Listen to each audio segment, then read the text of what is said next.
Us in a later time zone via webinar, good evening. Welcome to Boise and to the 7th in a series of public meetings the department is hosting on its consent-based siting program. Thank you all for being here today. My name is Jim Hamilton. I'm an advisor to the department as part of their consent-based siting team, and my role today is simply to help us all have an open and productive conversation.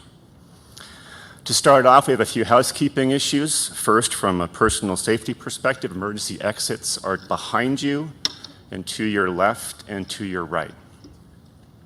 Second, you should all have an information packet that you received when you checked in. It looks something like this. Does anybody not have one of these packets? If so, raise your hand and we'll get you one. Great, there's one. Can we get one over there, please? Inside this packet, you will find a copy of today's agenda, speaker biographies, a contact sheet for further information, content of the informational posters you saw on your way in, sample themes and questions for those facilitated small group discussions, and I'll talk more about those a little later. An information booklet describing the department's waste management approach looks something like this, and a meeting evaluation form. And for those on the webinar, this information is also posted on the department's website. Now, the goal of these meetings is to engage in a dialogue around consent-based siting of nuclear waste management facilities. And to that end, we designed today's agenda as follows.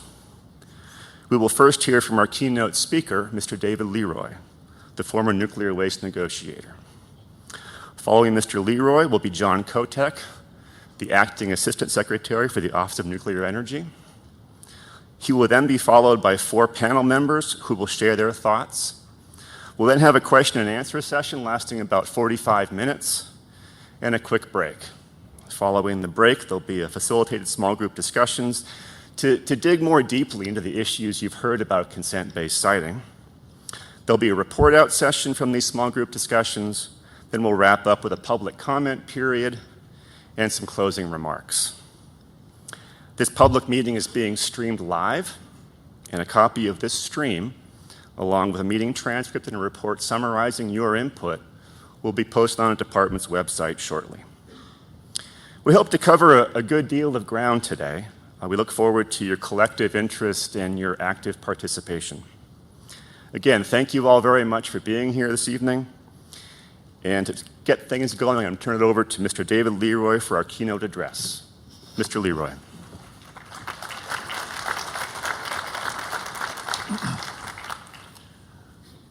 Assistant Secretary Kotek, Governor Andrus, distinguished panel, ladies and gentlemen, friends of nuclear waste. I'm most pleased to be included in this DOE initiative to consider, to design, to implement consent-based siting in the United States. John, it's serious work. When I led that charge, as you lead this one, I had brown hair. The national media bestowed upon me certain titles. 3 of my favorites were the Monarch of Muck, the Sultan of Swill, and New York Times called me the most unpopular man in America. I bequeath any of those you prefer to you. On June 11, 1993, I completed my service as United States nuclear waste negotiator. For 3 years prior to that, it was my task to create a process where the public was not only involved, but had a controlling vote in making decisions about the siting of nuclear waste facilities. In that role, I was guided by 3 principles. Number 1, nobody wants nuclear waste. Number 2, nobody wants nuclear waste. And number 3, you guessed it, nobody wants nuclear waste. On the other hand, there were 3 corollary principles that are worth mentioning as well. First, NIMBY, not in my backyard, is a worldwide phenomenon. Secondly, NIMBY is not bad, it's not good, it's normal, it's human. And third, NIMBY can be made to work for siting instead of always against it. Consider this. Public concern generates attention. Public interest can lead to learning. Public understanding can lead to comfort. And public acceptance can lead to cooperation in siting these kinds of facilities. The most sensitive issue worldwide for nuclear power is the end of the fuel cycle, the management of nuclear waste, because worldwide the greatest amount of friction in the public and the sharpest local focus is found there. I believe that a properly designed consent-based siting program for waste facilities can be a catalyst for positive national dialogue, and that a collection of positive national dialogues can build a bright and proper future for nuclear power worldwide. It is for that reason that the consent-based initiative in this country is very important. In 1992, Congress adopted a law which created a nationwide survey to try to find 2 deep geological repository locations for spent fuel from commercial reactors. One was to be located in the east and another in the west. That nationwide search, which began with more than 20 scientifically appropriate candidates, very swiftly fell apart over the politics of nuclear waste. Significant public outcries erupted at all of the targeted sites all over the nation. Various locales began to drop off the potential site list as their protests were successful, until finally, some 5 years later, the program was in shambles because the premise of a nationwide, politically balanced, scientifically sensitive, objective search had been destroyed. NIMBY prevailed. Therefore, in 1987, Congress revisited the Policy Act and selected just one candidate for initial site characterization for the repository, Yucca Mountain in Nevada. As you would predict, the state of Nevada, its citizens, and political leaders have been vigorously fighting that location ever since. However, also in the 1987 Act, Congress created a separate parallel siting process. They created the Office of the Nuclear Waste Negotiator. It was to be led by a presidentially appointed individual who would contact the 50 sovereign states and the 565 recognized sovereign Indian nations within the borders of our country to determine under what conditions, if any, those states or tribes would be willing to volunteer to host either a permanent repository or a temporary facility for the storage of commercial spent fuel. A volunteer facility would relieve even then the storage problems that the United States was experiencing at on-site reactors. When the White House contacted me to request on behalf of the President that I take this position, I heard of the challenge facing the office. My first reply was, "You've got to be kidding me. Nobody wants nuclear waste." But the more I studied the job, the problems of our nation, and the need for a new process of involving the public in reaching positive decisions, the more excited I became about undertaking the mission. After preliminary correspondence to the jurisdictions, on October 7th, 1991, the office issued a call for expressions of interest to the various jurisdictions. It was widely assumed that we would get no response. The fact is that within the first 48 hours, our first Indian tribe applied. Within the first month, our first state-based jurisdiction applied. Over time, there were more than 30 jurisdictions within the United States which expressed a significant interest in participating and discussing this program. The activities of the negotiators subsequently became most focused on 9 sovereign Indian nations which applied for advanced grants to study the process of possibly hosting the temporary facility. We did not have any significant interest expressed by volunteers to host the permanent repository. However, as I left the office, it was entirely possible that siting negotiations could have begun with one of those volunteers and the United States Congress before the end of 1993. Unfortunately, that did not happen. But we did learn some lessons.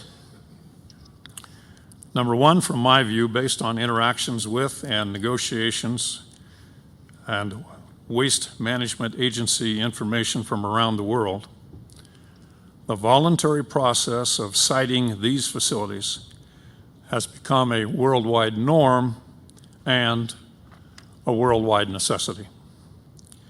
Number two, I still believe that the NIMBY syndrome can be made to work for siting with proper involvement in the process. Number three, a principal barrier to the siting of these facilities is distrust in centralized governments and government agencies, regrettably including the Department of Energy. Number four, political leaders at all levels will be pressured to exercise early preemptive vetoes over the process and must always be given devices for being insulated from the process to avoid that type of pressure. Number five, national grants or other study monies to let people make their own independent research and evaluation are necessities. Sixth, site tours of existing facilities are one of the best ways that average citizens, as well as political leaders, can understand that these facilities, what these facilities are and how safe they are. Seventh, special attention and working press protocols must be emphasized from the outset to create media understanding and the accurate delivery of communication.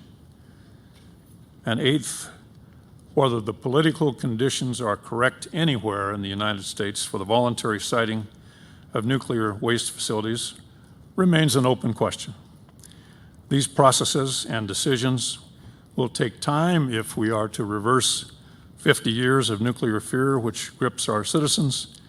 In other words, sometime we must slow down to speed up on issues related to nuclear waste. John, as you attempt to advance the principle of consent-based siting toward a successful emplacement, I see four critical issues. Number one, the definition of consent. Secondly, the question of who may veto an initiative. Third, the package of benefits available to volunteers. And fourth, the agent driving the action. First, the definition of consensual. Because consent between two parties cannot be finessed, you either have it or you don't. One line in the DOE explanatory materials, which would concern me gravely if I were a prospective volunteer, is found at page 11.2, where it reads, nations and states will want to retain some unilateral ability to withdraw, comma, at least up to a point. In my view, short of a final agreement, such volunteers must always have the ability to withdraw. It's understandable that national agents want as much certainty as early as possible. It's understandable that they would like to avoid, just as we did, spurious or insincere initiatives. And it's certainly possible that some taxpayer dollars may be wasted on initiatives that do not go anywhere. But you simply cannot cram down consent.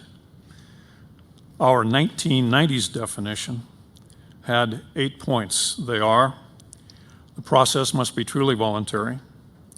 Requests for information and preliminary discussions are not viewed as a commitment to proceed further.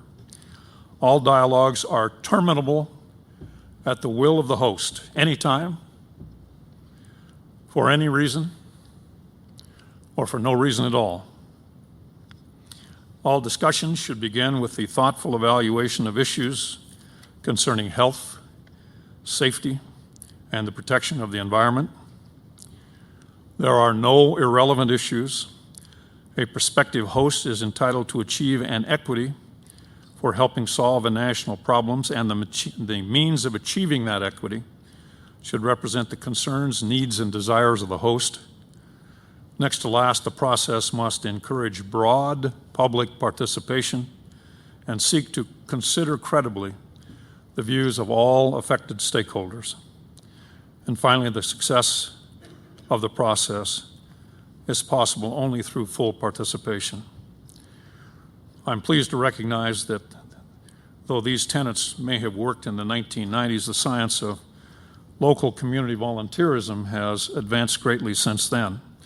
Obviously, a simpler definition of consent can be now achieved, but it must be truly voluntary and respect the needs and wishes of that prospective host throughout the process, not just to a point. Number two, the question of who may veto an initiative. We struggled in the Office of the Nuclear Waste Negotiator with how all the moving parts might fit together when a tribe within state boundaries or when a locality within state boundaries indicated some interest in possibly exploring the siting of a facility. We determined that tribes, as sovereign nations, should not have their initiatives vetoed by states or other interested parties. We determined, however, that localities, since they needed necessarily likely to cooperate with chief executives, the governors of states, and the legislatures of states in things such as control or amendment of state laws, transportation corridors, multi-jurisdictional benefit packages, that as to localities, governors and legislatures would have such a veto. We also concluded that as to both tribes and to localities, that individual congressmen or individual senators, though displeased, would not have such a veto.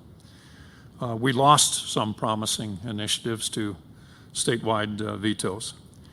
Nevertheless, as things have advanced in this country, as transportation of waste has proved a safe history, as national control of interstate highways and other transportation corridors has continued to be successfully defended and advanced in the courts, perhaps it is no longer necessary to give vetoes as liberally as we did in this process to any person other than the locality involved in presenting. As volunteerism of this type is advanced, perhaps external vetoes can be restricted. Third, the benefits package. You note in the materials that the Blue Ribbon Commission found that we need not be limited to financial options, and we certainly would agree with that. Indeed, we always assured prospective volunteers of 2 points. Number one, we would talk about safety first and benefits last. And secondly, they could propose their own benefit package to us, which we would meaningfully consider. By those two rules being on the table initially and at all times, we achieved two advantages. Number one, we avoided the allegation of bribing some entity, any jurisdiction, all jurisdictions. And secondly, we created a deep-seated self-interest among those jurisdictions that were contemplating a possible volunteerism, because they began at a relatively early stage, not just hearing what was in it for them, but possibly designing uniquely and locally and personally what they might achieve should they be interested in continuing in this process.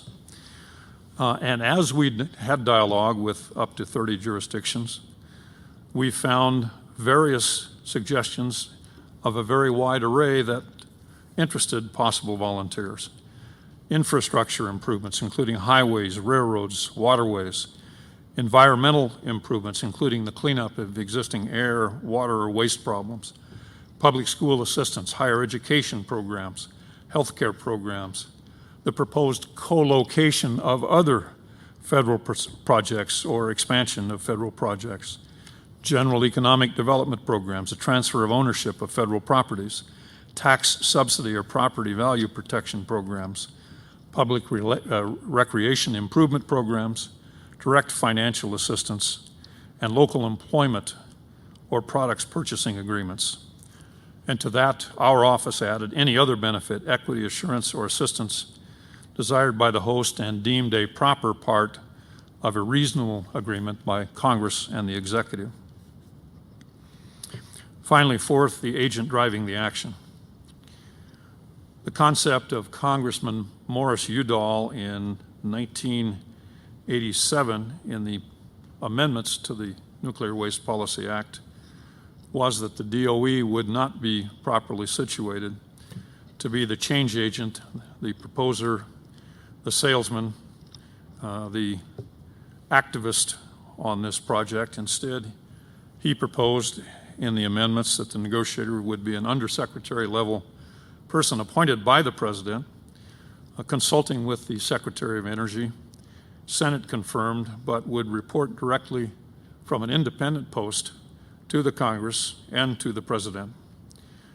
The specific authority of the negotiator was to present any consent-based proposal, not to the DOE, but to the Congress and to the President directly.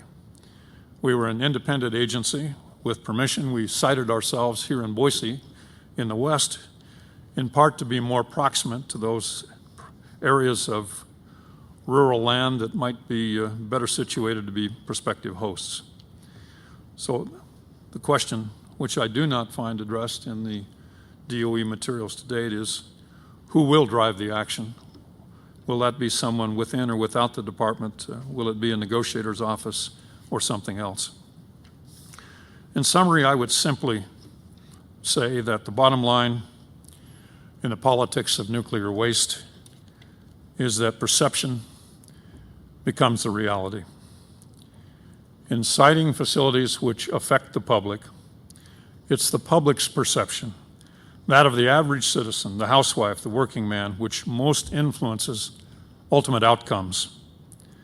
The hard science must continue, of course, to advance and to strengthen the technical aspects of nuclear generation, but a parallel and corollary soft science must continue to evolve to make people more comfortable with nuclear power and siting decisions.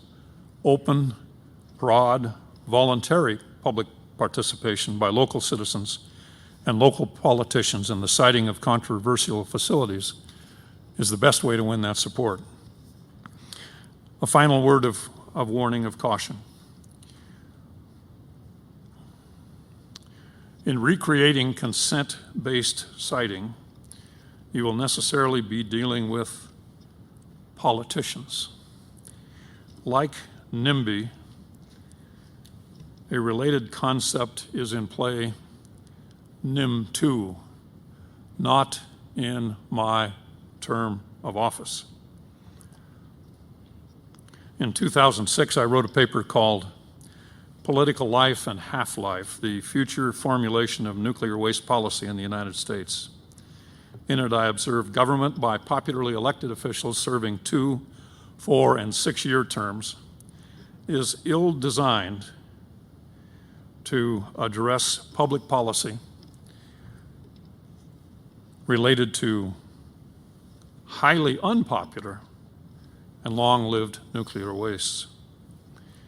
Predictably, many politicians duck, run, and cover when controversial waste issues are on the table. A consent-based process should be more palatable, more capable of finding congressional and elective and executive support than any other process has yet been. Yet here we are, long in the shadows of the Obama administration, with much work left to be done. John, congratulations on the effort. Congratulations to the Secretary that you've pursued as far as you have. as did some members of Congress in 1982 and 1987. Hopefully you will be able to find a few key, persuasive legislators who will stand tall and not think small on this key issue. Perhaps, unfortunately, perhaps fortunately, the consent in consent-based siting must first be found in the Congress. We need some heroes. Thank you very much.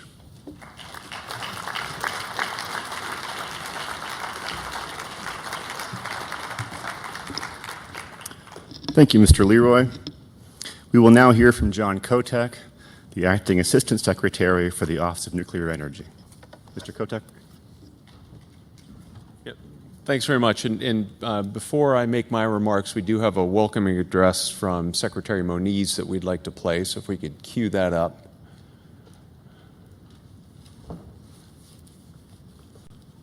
Hello and welcome. Hello and welcome. The meeting you are taking part in today marks an important step toward resolving a challenge that I've been working on for many years.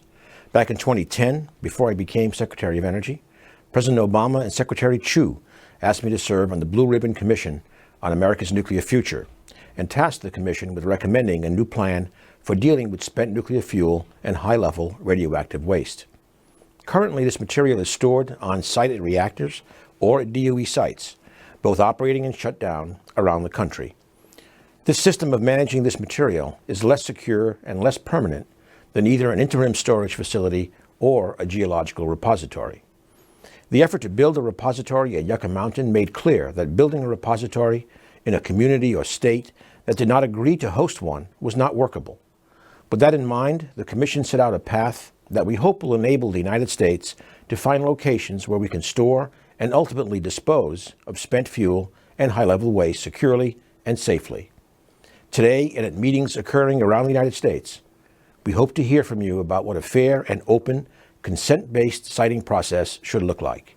Your input will be essential to the Department of Energy's future approach to seeking a community or communities that agree to have a federal interim storage facility or repository in their area. To be clear, the Department is not yet considering any particular locations for siting these facilities. Rather, we are gathering feedback about how the process of locating such facilities should look going forward. That process will be important to removing spent fuel and high-level waste from on-site storage at nuclear plants and from DOE sites. Moving forward with a workable plan is also critical to ensuring that nuclear power remains an option for low-carbon electricity in the United States. I look forward to hearing from my colleagues about this meeting and others occurring across the country. Again, I want to thank you for coming out today to share your feedback about how a consent-based siting process should work. I'm John Kotek. I'm particularly pleased to be here in Boise because this is my hometown. Live here in Boise, have lived here with my wife and kids for about 5 years, and continue to do so even though I'm working this job in Washington, D.C. Why are you hearing from someone from the Energy Department on this challenge? Well, in 1982, as the Lieutenant Governor said, Congress assigned responsibility for developing a nuclear waste repository to the Department of Energy. Since that time, as the Secretary alluded to, there have been a series of efforts actually that span back before 1982 to develop facilities for both storage and disposal of wastes. None of them have worked. We're trying to reset that program, building on the recommendations of the Blue Ribbon Commission on America's Nuclear Future, and using a consent-based siting process. All right, we're here tonight to get input from you all on the design of a consent-based siting process. We are not yet at the stage where we're talking about siting or looking for specific locations.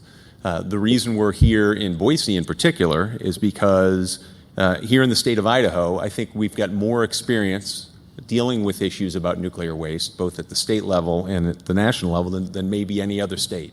So there's very valuable knowledge, experience in this room that we want to tease out, we want to learn from. At some point in time, we will get to the point where we're talking about looking for what we call willing and informed host communities, tribes, and governments. We're not there yet. There may be people here tonight who want to speak out either for or against Idaho playing a role. That you're welcome to say those things if you want to, but that's not what we're here tonight to do. We're here tonight to work on the design of a process. My role here tonight is to describe just a little bit about where we are, how we got here, and what we want to do going forward. Those of you who are familiar with this issue know that we have spent nuclear fuel and high-level waste stored in locations around the country, including here in Idaho, that have been generated as a result of commercial nuclear power production, research and development activities, or national defense activities, principally. On the commercial nuclear side, we've been generating nuclear electricity in the U.S. for about 60 years. As a result of that generation, we've produced about 75,000 metric tons of spent nuclear fuel that require disposal. If you need a visual on that, picture a football field stacked about 20 feet high with spent fuel. That's the material we're talking about. As a result of that, we get about 20% of our electricity, just shy of 20% of our electricity, carbon-free from nuclear power each year. Right? But those wastes remain hazardous for a long period of time. They must be safely managed and disposed. Why is this stuff a problem? For those of you who aren't sort of immersed in the details of nuclear, suffice to say that in a nuclear fuel assembly, and we've got a mock-up of one over here by the posters if you hadn't had an opportunity to see one, inside those fuel rods are uranium. Those uranium atoms in the process of generating nuclear power get split. And while the uranium is radioactive, it's very mildly so, but when you split the uranium, you generate some very radioactive materials we call fission products. Those generate a lot of heat, a lot of radioactivity, and as a result, they need to be kept cool and in the short term and isolated from people in the environment over the long term. Okay. So here's a picture of what a fuel assembly looks like. Typical reactor has somewhere between 200 and 500 assemblies in the reactor core, depending on the design. An assembly is 12 to 14 feet long, again, depending on the reactor design. Okay. I mentioned this material is very hot when it comes out of the reactor, so what we do is, or what commercial utilities do, is they first put it into wet storage in a pool that looks like something like the pool you see up here in the top left. After the fuel has cooled down enough, and as those pools fill up, fuel is moved into dry storage, like the casks you see sitting on pads in the lower right. Roughly speaking, about 2/3 of the fuel at reactors around the country is in pool storage, about 1/3 is in dry storage, but that percentage is going up as pools fill up, and we need to make better use of and more use of dry storage capability. On the government-generated waste side of things, I mentioned earlier, from nuclear weapons activities, from research activities, the nuclear navy, other activities have generated spent fuel or high-level wastes that are in storage in locations around the country. In Idaho, we've got ballpark about 300 metric tons of spent fuel from Navy activities, from DOE activities, and others. We've also got things like calcine waste and liquid waste that are left over from the reprocessing of fuel in Idaho. So we've got a stake in this, in seeing a solution to this challenge. So again, just to kind of sum up, about 75,000 metric tons of spent fuel at reactors in the United States, growing by about 2,000 metric tons a year, and then large volumes of high-level waste, 12 million cubic feet of high-level radioactive waste that we need to develop a solution for over the long term. Where is this stuff? It may be hard to see this map. I think we get the map on one of the posters over here if you're interested in seeing, but on the order of 40 states around the country either have commercial reactors or DOE sites or both that play host to these materials. So it's an issue that we as a nation have a stake in seeing resolved. A particular focus for us in the DOE program is dealing with fuel from shut down commercial nuclear reactor sites. There are 13 shutdown commercial sites plus a 14th one, Fort St. Vrain reactor in Colorado that we refer to. These are locations where there was power production over years, maybe decades, but the reactors have since been shut down. In some cases, everything's gone. The reactor's been decommissioned, it's been torn down, turbine hall's gone, administration building, everything's gone except for the spent fuel. So you get a spent fuel storage pad, guns, guards, and gates, and on an otherwise reusable piece of real estate. This is one example of the growing federal liability associated with this challenge. The Department of Energy, under the Nuclear Waste Policy Act, was supposed to start accepting spent fuel from utilities in 1998. That obviously hasn't happened. As a result, utilities have been successfully suing the department for damages to recover some of the cost that they incur in storing this fuel. The government pays out several $100 million a year from something called the Judgment Fund. Thus far, the government has paid out about $4.5 billion already. The total estimated liability is projected to be well over $20 billion over the coming decades. This is money that just comes straight out of the Treasury. Right? It doesn't come from my program or from the Department of Energy. Straight out of the Treasury. If you're a taxpayer, you're paying it. Okay? That's one of many reasons we would like to get the process going so we can start fulfilling the obligation to accept fuel, and we think the shutdown reactor sites make the most sense as a starting point. That's the cost issue is one of several reasons why we think we ought to act now. The fact is this material, either the waste from commercial reactors or the waste resulting from defense activities, it was generated for our benefit. All right. Whether you agree with it or not, the fact is, our society made the decision to go forward with nuclear weapons production and nuclear navy and commercial nuclear operations. We created this mess. We ought to do something about it. We shouldn't just pass it on to our kids. The money, at least on the commercial side, to address this challenge has been collected. As you may know, there's a 1/10 cent per kilowatt hour charge that for decades was levied on nuclear generated electricity. Has resulted in a balance of more than $30 billion in something called the Nuclear Waste Fund that's part of the Treasury. The money's there to really begin dealing with this issue. Let's deal with it now is our take on the issue. And then finally, we have the technology and the resources to deal with this. I'll talk a little bit later about other countries that are ahead of us in this area. But suffice to say that we think the technology is in hand to protect people and the environment from this material over the millennia that are required.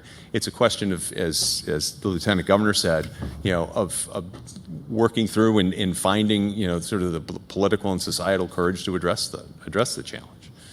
Okay? So, all right, a little bit about the history in our approach. I won't try to go through all this. This is an eye chart right now. And it's on our posters back here. But if you're interested in the history of how we got here, it may be informative. And frankly, if you're interested in learning more about the history, where's Tom Cotton? Tom, raise your hand. There he is, back there. See this guy. He's been working on this issue for a long time. He knows the history. Great guy to get to know if you're interested in learning more.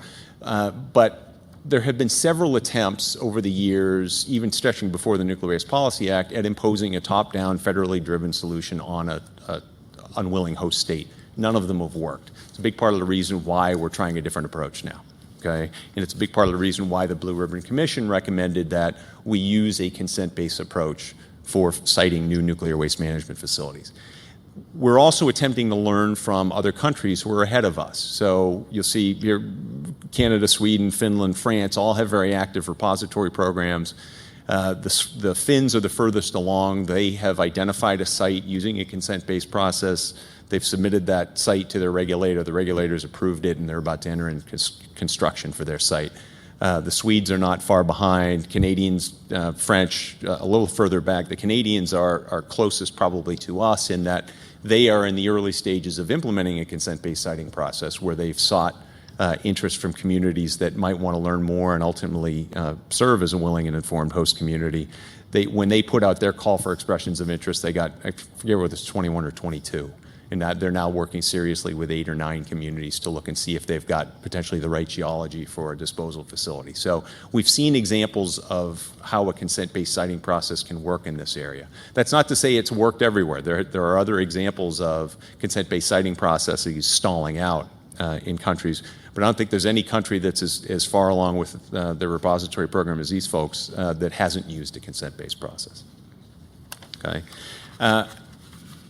That knowledge, the knowledge of what was going on overseas, the understanding that a top-down process hasn't worked, really informed the recommendations of this Blue Ribbon Commission. A big part of the reason why I'm here is I was asked to serve as staff to that commission back in the year 2010, and did that for a couple of years. And then when Secretary Moniz decided he wanted to try to restart the program, he asked me to come back. So I've been doing this for about 18 months, trying to figure out how we get a process started, how we design a consent-based siting process to ultimately lead to new storage and disposal facilities in the U.S. The things that we're trying to do are really, and to implement, are really embodied in this administration strategy. So if you haven't looked at it, I encourage you to. What you'll find about in the strategy is that we've got a vision for what we call an integrated nuclear waste management system. And we envision a system that may contain what we call pilot interim storage facilities, which would initially be focused on accepting spent fuel from the shutdown reactor sites, a full-scale consolidated interim storage facility or facilities that provide greater capacity and flexibility within the nuclear waste management system, a permanent geologic repository or repositories for disposal of spent fuel and high-level waste, potentially including a separate repository for defense wastes only, and then, of course, the transportation infrastructure to move spent fuel and high-level radioactive waste, whether it be by rail, truck, or barge.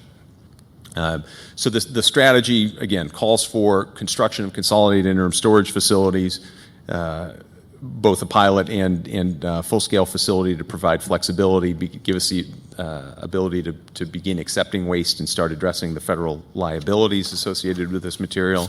The transportation system is going to be essential. That's one of the things that I know that can be a source of great concern. We know that a safe, dependable transportation system is a necessary link for the operation of any integrated system for managing and disposing of spent fuel and high-level radioactive waste. Fortunately, we have a lot of experience in moving spent fuel. The Navy has been doing it the most recently. But also, we've got a lot of experience in dealing with transportation of radioactive waste down to something called the Waste Isolation Pilot Plant in New Mexico. There have been more than 10,000 shipments of radioactive waste down to that facility, more than 5,000 of which came from here in Idaho. Those are shipments that are coordinated very closely with state and tribal entities responsible for emergency preparedness. And so we've got a system that's succeeding that we can build on here, but we still know that this is going to be a very important thing for us to get right, in that it's going to require us working very early and very proactively with the state and tribal entities that are responsible for training, for emergency preparedness, and for helping us safely execute the shipments.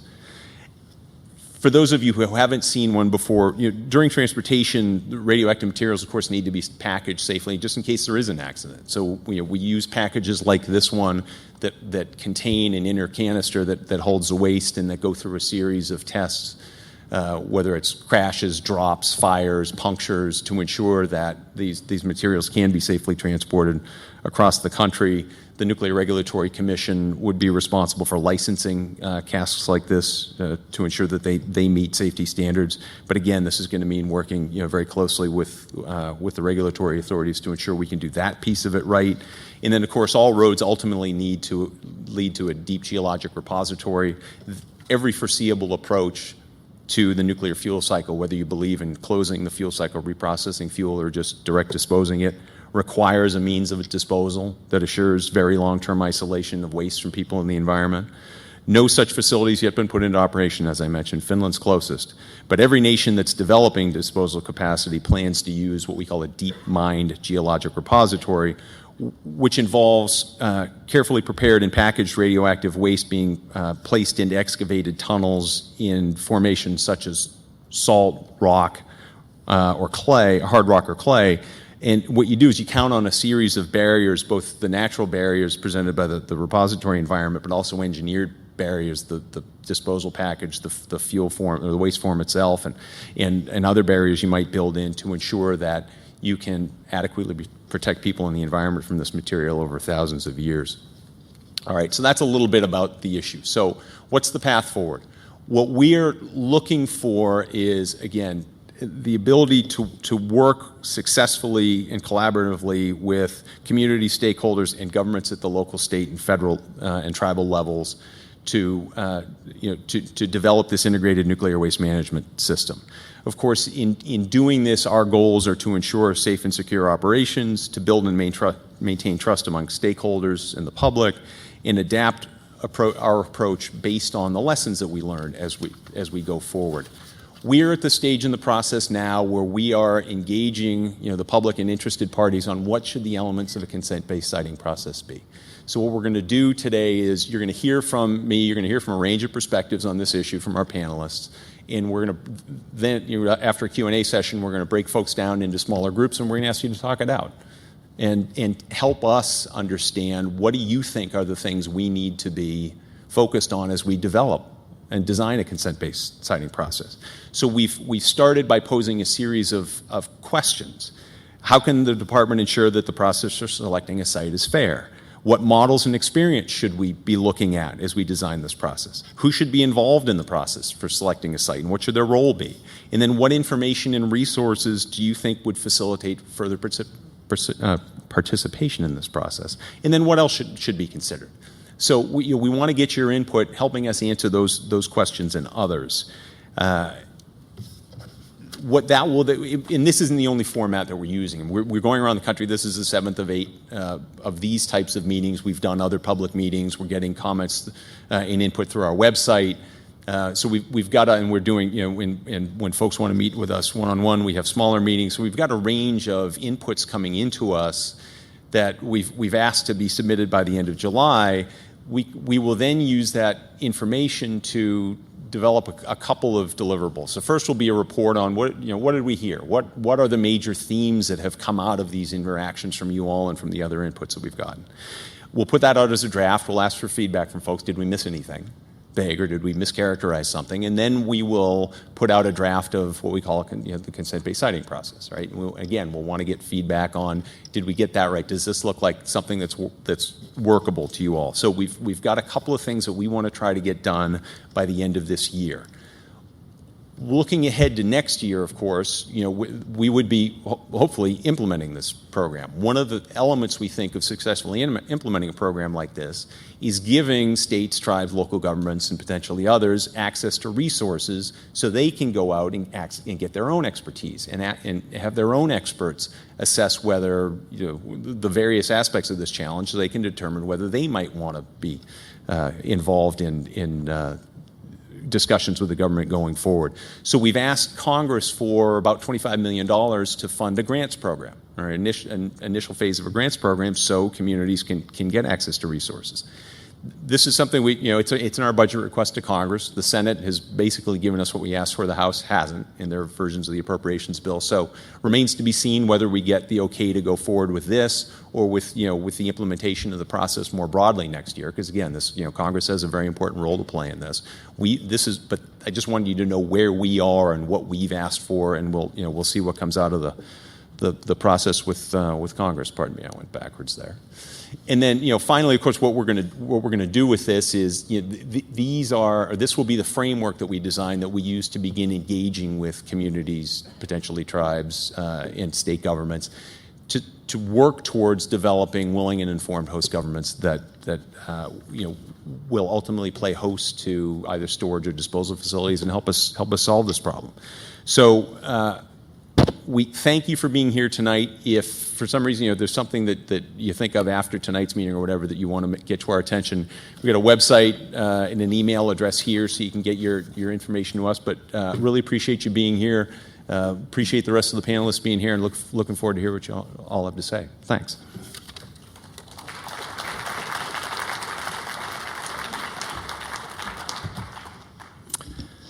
Thank you, Mr. Kotek. We now have the privilege of hearing from 4 panelists who each bring a rich perspective to the issue of consent-based siting. Each of them will offer their own thoughts on the challenges ahead, and we'll proceed in alphabetical order. We'll first hear from Beatrice Brailsford, the Nuclear Program Director of the Snake River Alliance, followed by Talia Martin, the Tribal DOE Program Director for the Shoshone-Bannock Tribes, then Gary Peterson, Vice President of TRIDEC Federal Programs, and we wrap up with Jennifer Schneider from Boise State University. I'm not going to read their biographies. They're all in your information packet, but we're all privileged to have them speak to us today. And to start us off, I turn it over to Beatrice Brailsford. Ms. Brailsford? Thank you. First of all, the Snake River Alliance is Idaho's grassroots nuclear watchdog and clean energy advocate. We were founded in 1979, and I'm very proud this evening to be one of the members participating in this process. Because of where I work and where I live, I normally think of nuclear waste in an Idaho context, so I'm going to focus on what we've learned here over the decades. But I do want to acknowledge that it is a welcome step forward that the federal government has recognized that the effort to force nuclear waste on an unwilling community has crippled the entire nuclear waste program. So thank you for that. And I certainly also want to acknowledge that someday someone will have to consent to living near a disposal site that will ensure that highly radioactive material is removed from the human biosphere.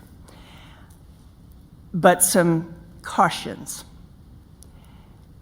Right now, there is no certain framework for how we're going to go forward, no certain guidelines. There are no technical standards for what sort of site we might be picking. So right now, if you're thinking about consenting to participate in this program as a host of nuclear waste, you are perhaps consenting to storing an unspecified amount of waste for an unknown period of time.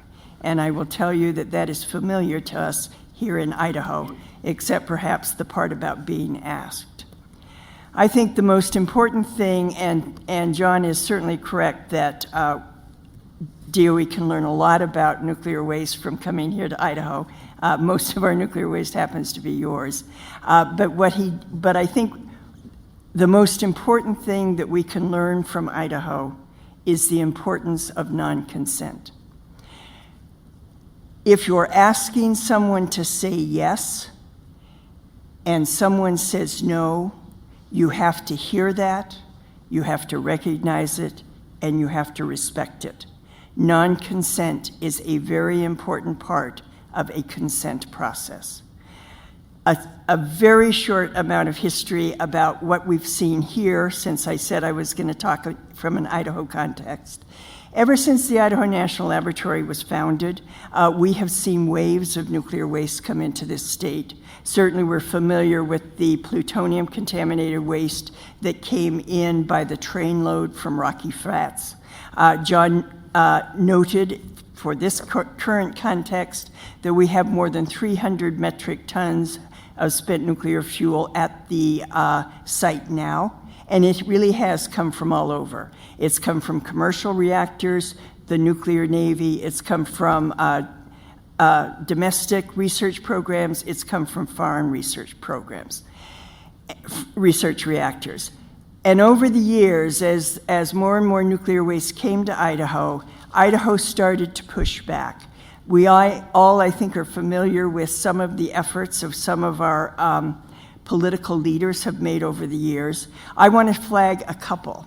One is in 1974, the Department of Energy decided to come to Idaho and ask if perhaps Idaho would be a likely site for a vault, above-ground vault, in which commercial spent nuclear fuel from around the country would be stored. The governor assigned a Blue Ribbon Study Commission to look at that question.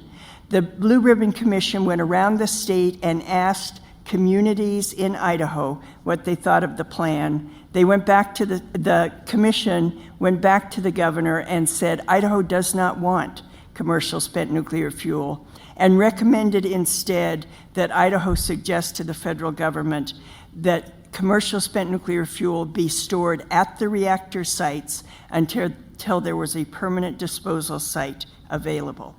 And then, of course, in 1995, the state of Idaho won a very important lawsuit. I take pride in noting that the Snake River Alliance provided some of the grassroots attention to that lawsuit. The 1995 settlement agreement, its most important provision in this context was that it bans commercial spent nuclear fuel from coming to the state. The 1995 settlement agreement went up before the voters of Idaho, all the voters of Idaho, in 1996 in a ballot initiative. Half the folks, the people opposed to the initiative, the Alliance was one of them, went under the banner, Stop the Shipments. The people who supported the settlement agreement went under the banner, Get the Waste Out. So in 1996, everyone in the state of Idaho voted essentially to express deep reservations about nuclear waste in the state of Idaho, both what was here and what was set to come in. I think one of the things that's most important about the initiative, other than, and I'm going to talk a little bit more about how strong that shield has been and how strong that statement of non-consent has been and how much difference it has made, both here in Idaho and across the country. The 1996 initiative demonstrated that everyone in this state has a stake in what happens with nuclear waste here. We have a stake in what happens at the Idaho National Laboratory. That reiterated an earlier decision when the Superfund program, INL became a Superfund site in 1989. In the early days, the Environmental Protection Agency, part of the Superfund process is learning who's got a stake in the cleanup process, whose skin is in the game in terms of the pollution. And I was on the original Citizens Advisory Board. We looked at that question and we decided everyone in the state of Idaho has a stake in what happens at the Idaho National Laboratory. So I think it looks as if that's about as much time as I've got. I want to have people go away with two very important things to remember. Nuclear waste should be stored just like the Blue Ribbon Commission, Idaho's Blue Ribbon Commission said in 1974, nuclear waste should be stored as safely as possible, as close as possible to its point of generation until we have a final repository. That's one. And the second is, Idaho is a non-consent state. Thank you.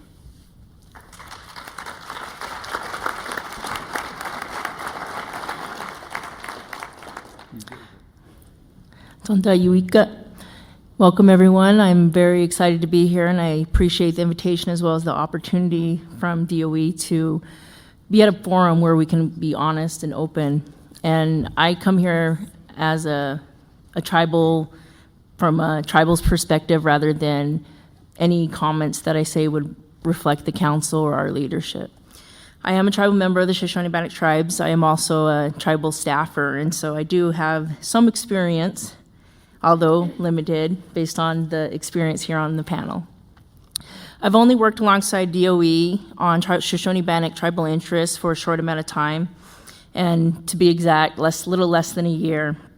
However, the Shoshone-Bannock tribes have a longstanding agreement with Department of Energy since about 1994. However, the INL has been there since the 50s. Since 94, we've been providing an tribal INL oversight program, and my function as the director of that INL oversight program exists primarily because there's a national laboratory on the original ancestral lands of the Shoshone-Bannock tribes. My predecessor, the late Willie Preacher, whom worked on the site as well as worked as the tribal liaison between DOE and the tribes, and again as the director for the INL program, has worked for decades on this nuclear energy issues, and now the torch has been passed to me.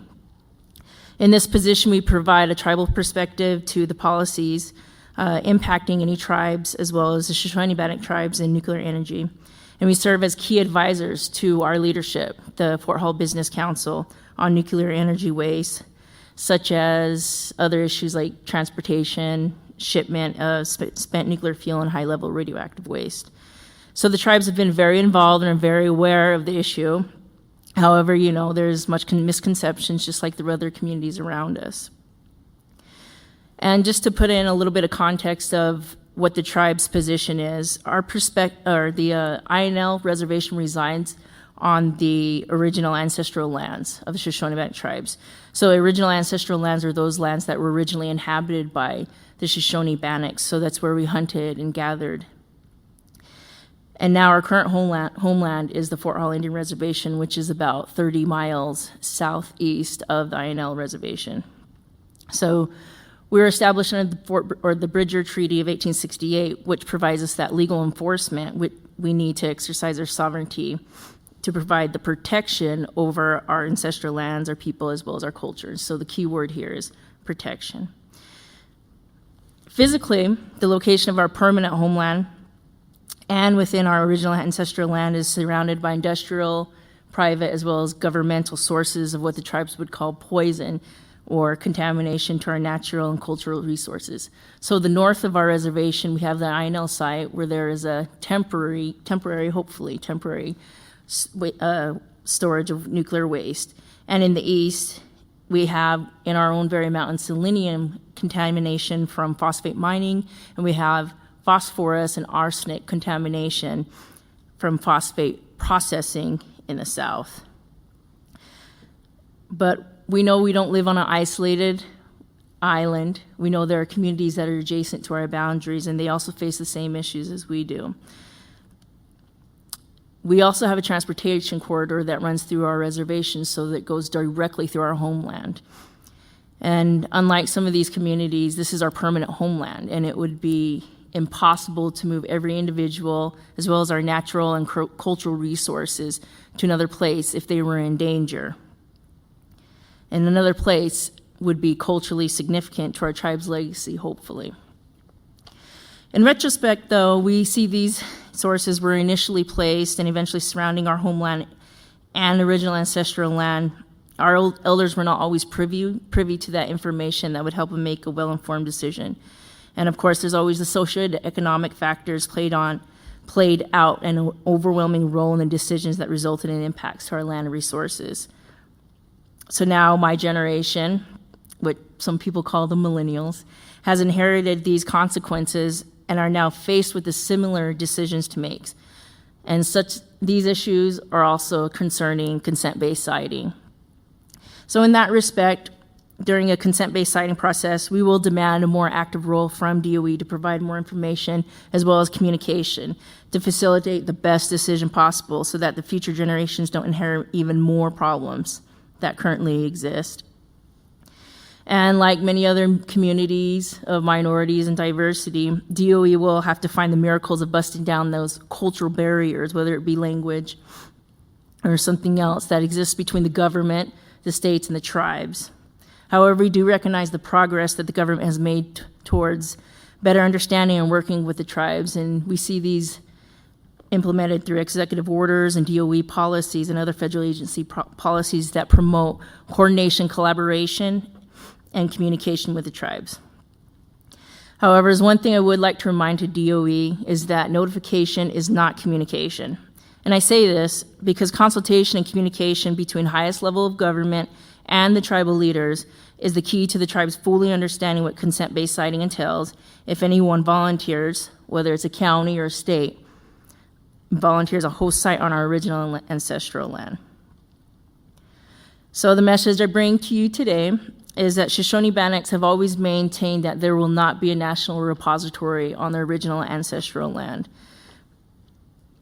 However, as a staffer for the tribes, I am committed to function as an advisor to the leaders and the membership with DOE to inform and engage in these types of activities that impact our natural and cultural resources with the strong intent of protecting future generations' inheritance.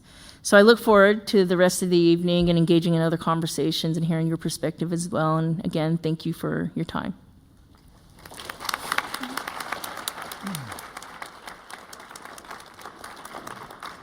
Thank you. I'm Gary, and I want to thank DOE for inviting me to this meeting. I have to point out something you can't see down there.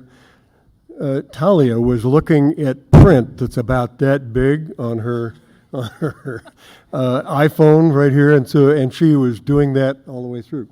Compliments to you. It's a millennial thing. It's a millennial thing. So let me start and just say, not surprising to anybody in this group, and I know several of you in the room, the 1982 Nuclear Waste Policy Act, NWPA, is still the law. Yucca Mountain remains the only legal high-level waste site authorized by Congress. NRC completed and released the Yucca Mountain Safety Evaluation Report only after being directed to do so by the U.S. Court of Appeals for the D.C. Circuit in an extraordinary writ of mandamus issued on August 13th, 2013. That NRC report, when finally released after much delay, clearly confirmed that Yucca Mountain is a safe nuclear repository. Interim storage sites. I completely agree that one or more interim storage sites in this United States is extremely important to us. We can no longer continue to store spent fuel at some 75 different sites alongside our rivers, our streams, and our oceans. Let me also be clear, and it hasn't been said tonight, nuclear power plants are the only energy producers that pay for their waste products as they go, and for complete site restoration when they are shut down at the end. This does not happen with coal plants, gas turbines, solar, wind, or even hydro dams. The NWPA requires DOE to store the spent fuel from civilian reactors. The 100 or so operating nuclear power plants have been paying $750 million a year, each year, into the Nuclear Waste Fund. This fund has collected over $30 billion, and with legal requirements still unmet, for DOE to collect the spent fuel and put it into a long-term storage facility. DOE has now paid back $5.3 billion to some of those utilities for legal claims for DOE's failure to meet its legal obligations. The best estimate to this date is that DOE will probably still be on the hook for some $24 billion to those utilities that have been paying $750 million a year. Ratepayers are the ones who have been paying the $750 million into the Nuclear Waste Fund. Taxpayers, however, are on the hook for the Federal Judgment Fund, which pays claims against the government. A note, the House Subcommittee on Environment and Economy held a hearing just 1 week ago today on federal, state, and local agreements and economic benefits for spent nuclear fuel disposal. Both full committee chairman Fred Upton and subcommittee chairman John Shimkus clearly outlined the authorities granted by the NWPA, and that the House of Representatives' focus still remains with Yucca Mountain. No other alternative has been approved by Congress. Congress has given no authorization for DOE to seek out any other site in the U.S., nor provided any express authority for DOE to proceed formally with new appropriations for a consent-based site, whether it be a pilot interim storage site or an interim storage facility.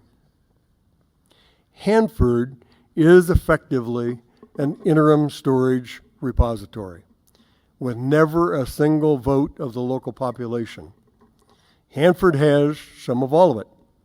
Like Idaho, we have spent commercial nuclear fuel, we have weapons complex waste, and even Navy submarine and cruiser ship reactors. And Hanford has the dubious honor of being an interim repository for at least the next 50 years. The waste treatment plant is now scheduled to start in 2034,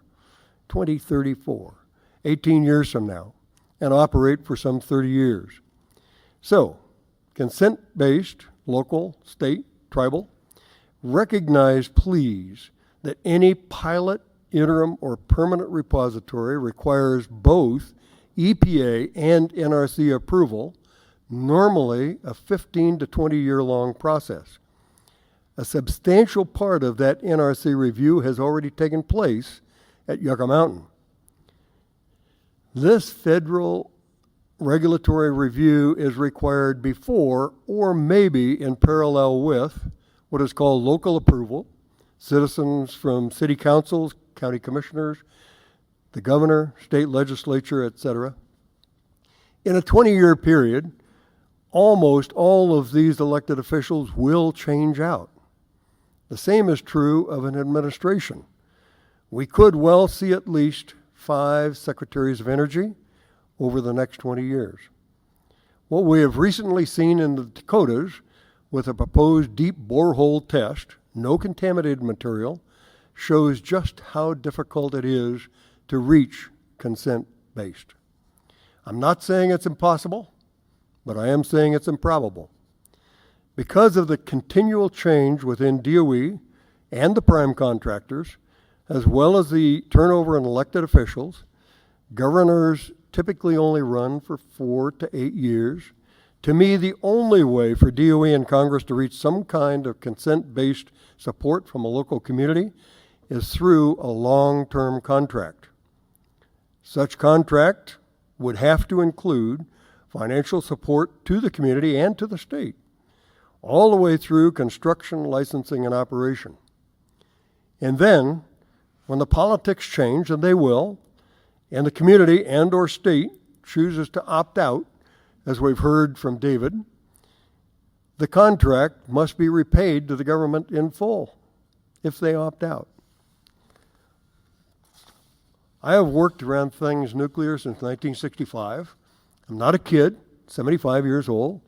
I've been in and out of places like Chernobyl. I've been on 2 nuclear power plants that started up.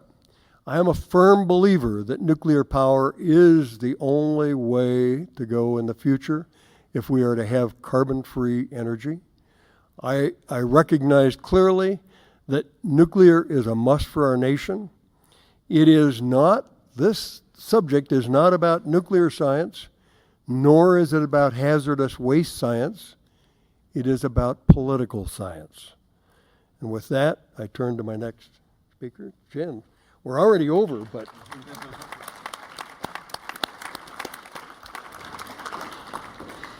Yeah, it's going to be tough. Yeah, it's been tough, right? But I want to just underscore the historical significance of the consent-based siting experiment that you're a part of tonight. So the motivation for consent-based siting, as I understand it, has to do with a historic shift in the way that we think about public involvement in controversial decision-making areas, particularly in environmental and natural resource management contexts. The former, and I think still dominant, model of science and technology policy and decision-making is very top-down and centralized, as we already heard, and it was communicated in a particular way to affected publics. We call that old model, or I guess maybe the persistent model, the decide, announce, defend model, the great acronym DAD. In some management scenarios, what we in my field call normal scenarios, that sort of decide, announce, defend approach may work okay. And so a normal scenario would be something where there is not a lot of disagreement about values or about evidence. In other scenarios, particularly where there is widespread disagreement about values or courses of action, we call those post-normal environments, decide, announce, defend does not work so well. So consent-based siting is an attempt to intervene in a post-normal process. So these new models of public engagement, whether it's consent-based siting or stakeholder engagement, it goes by a bunch of different names. These models, at their best, mean that groups of and citizens are brought together for real shared governance, not just lip service. And we see this in lots of natural resource management contexts. So there are models of it in forest management, for example, or water management around the world, some successful and some not. But as we've heard, there are significant challenges for consent-based siting or stakeholder engagement around nuclear waste. And I think that's for a couple of reasons. We haven't seen stakeholder engagement really meaningfully implemented in energy production contexts, at least in the United States. It's also very hard to pull off stakeholder engagement efforts on a large scale because context matters. It's hard to pull off when the problems are not just local, but also national. And when things have high levels of technical complexity, not because communities can't understand it. Communities have proven themselves very good at mastering technical complexity, but because in those environments, benefits often accrue to those who already have technical expertise.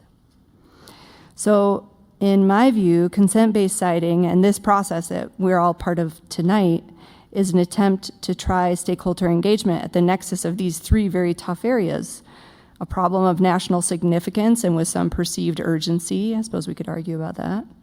It's a highly technical subject area, and it's at a large scale happening across the country and in diverse communities. So I think these are really good things to keep in mind as we deliberate about what this means. And I think it's good to keep in mind that we haven't really tried something like this at this scale in the United States. So it's an experiment on a grand scale in a post-normal environment. And what that suggests is that policy responses or the sort of steps we take will most likely be clumsy. They're going to be messy and probably will lack ideological purity.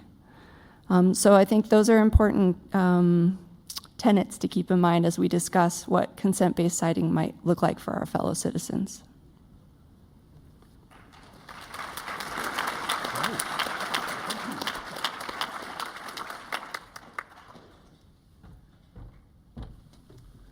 Thank you, Dr. Schneider. And thank you very much to all the panel members. Great perspectives and input. Can I ask for a round of applause for all of them, please? There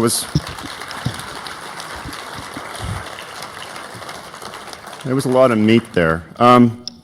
So now we're going to open the floor to questions. Just give me a second. From the audience to any of the panel members. For those on the web stream, I just want to say that if you have a question, you can type it into the webinar and it'll find its way up to me as well. For those in the audience, as we begin the question and answer session, all I ask is that we have 2 wireless mics. They're going to be floating around, so raise your hand. We'll get you a mic. Simply, if you could identify your name and affiliation, that would be great. But before we start, there are 2 parts of this meeting. One is the question and answer session now, and one is the public comment period later. If you have a public comment, save it for later. If you have a question from the panel members, use the opportunity now to ask them questions. There's a lot of horsepower up here, so if you have questions of the panel, we want to hear from you. That would be great. So, with that understanding, who wants to begin? I'll do my best to get you in order. So I've got the first gentleman over here. Can we get a mic to him, please, Matt? And then you'll be number 2? All right. All right. You asked for my name and my affiliation. My name is Brent Marchbanks, and I'm a carrier of 2,000 rads of radiation. Okay, that's my affiliation. Acting Assistant Secretary for Nuclear Energy, John Kotek.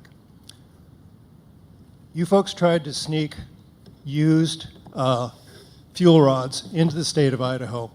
The only way most of us learned about it was from the Snake River Alliance. When former Governor Andrus filed a Freedom of Information Act request for information about how that process occurred, you forced him to go to federal court rather than simply complying with those requests. Can you tell me how a consent-based process of any kind squares with those sort of under the cover of night policies? Yeah, what you're touching on there, of course, is consistent with what we've heard through our process and what we heard through the Blue Ribbon Commission process too, which is there's this fundamental lack of trust in DOE in particular and sort of, large government agencies as a whole. One of the things that you'll find in the Blue Ribbon Commission report and in the administration strategy is a recommendation to actually stand up a standalone single-purpose organization to deal with this challenge as a way of trying to, you'll never start with a completely clean sheet of paper, right? But at least as a way of getting a fresher start than we might otherwise have if we could continue on with the program in DOE. That, of course, takes congressional action. And it's been 4 years plus since the BRC report was issued, 3 years plus since the administration strategy was issued. there hasn't been much in the way of movement. There have been some bills introduced in Congress, but nothing certainly passed. And so, we're trying to move forward with laying the groundwork for what we think a consent-based siting process ought to look like. But we think, the implementation going forward, the most effective way of doing that would be with a standalone organization with assured, guaranteed access to the funding, particularly that nuclear waste fund that I mentioned earlier, so that the organization has the ability to make and keep commitments, has the resources to make and keep commitments. So that's been our recommendation. And I will add that nothing that John said would preclude the Department of Energy from responding more appropriately to Freedom of Information Act requests. I think it is certainly a source of some concern that the Department of Energy is moving forward under the old guise, and I understand that there's some effort to create this new entity, this new nuclear waste management entity within the Department of Energy, so that if Congress acts, the new entity can simply be moved out of the agency. I am worried that at the end of the day, the new agency is going to look just like Dad. Thank you. Second question, right over here. Tammy Thatcher, can you hear me? I'm from Idaho Falls, and I'm a citizen of Idaho.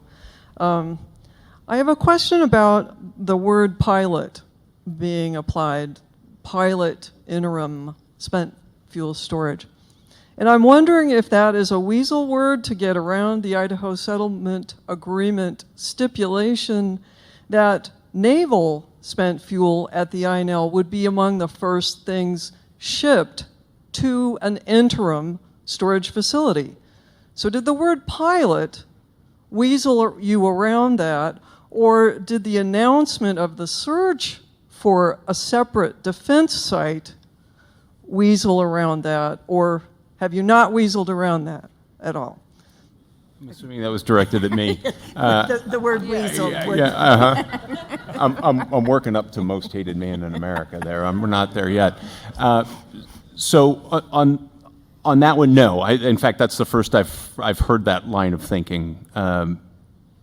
What we were looking at was a facility you could get started quickly that may not have the full range of cask handling facilities, maybe a hot cell, maybe an R&D component associated with it that you might build into a larger scale facility. So that was the reason for the distinction between pilot and full scale. And I think the original plan was that the spent fuel from shutdown reactors would go to the pilot facility. I will note that that inventory is growing because more and more nuclear reactors are shutting down. And I didn't notice this meeting, but I have seen in other meetings, the chart in other meetings has said pilot facilities, plural. And that's been something that I too have found a little puzzling. Yeah, I think we've always made clear that we're interested in one or more. The Secretary's, well, I mean, the Secretary's view on this has been the more flexibility you can build into the system, the better chance we have for sustaining success over the long term. So. Okay, great. I've got a third question here in the pink shirt. Thank you very much.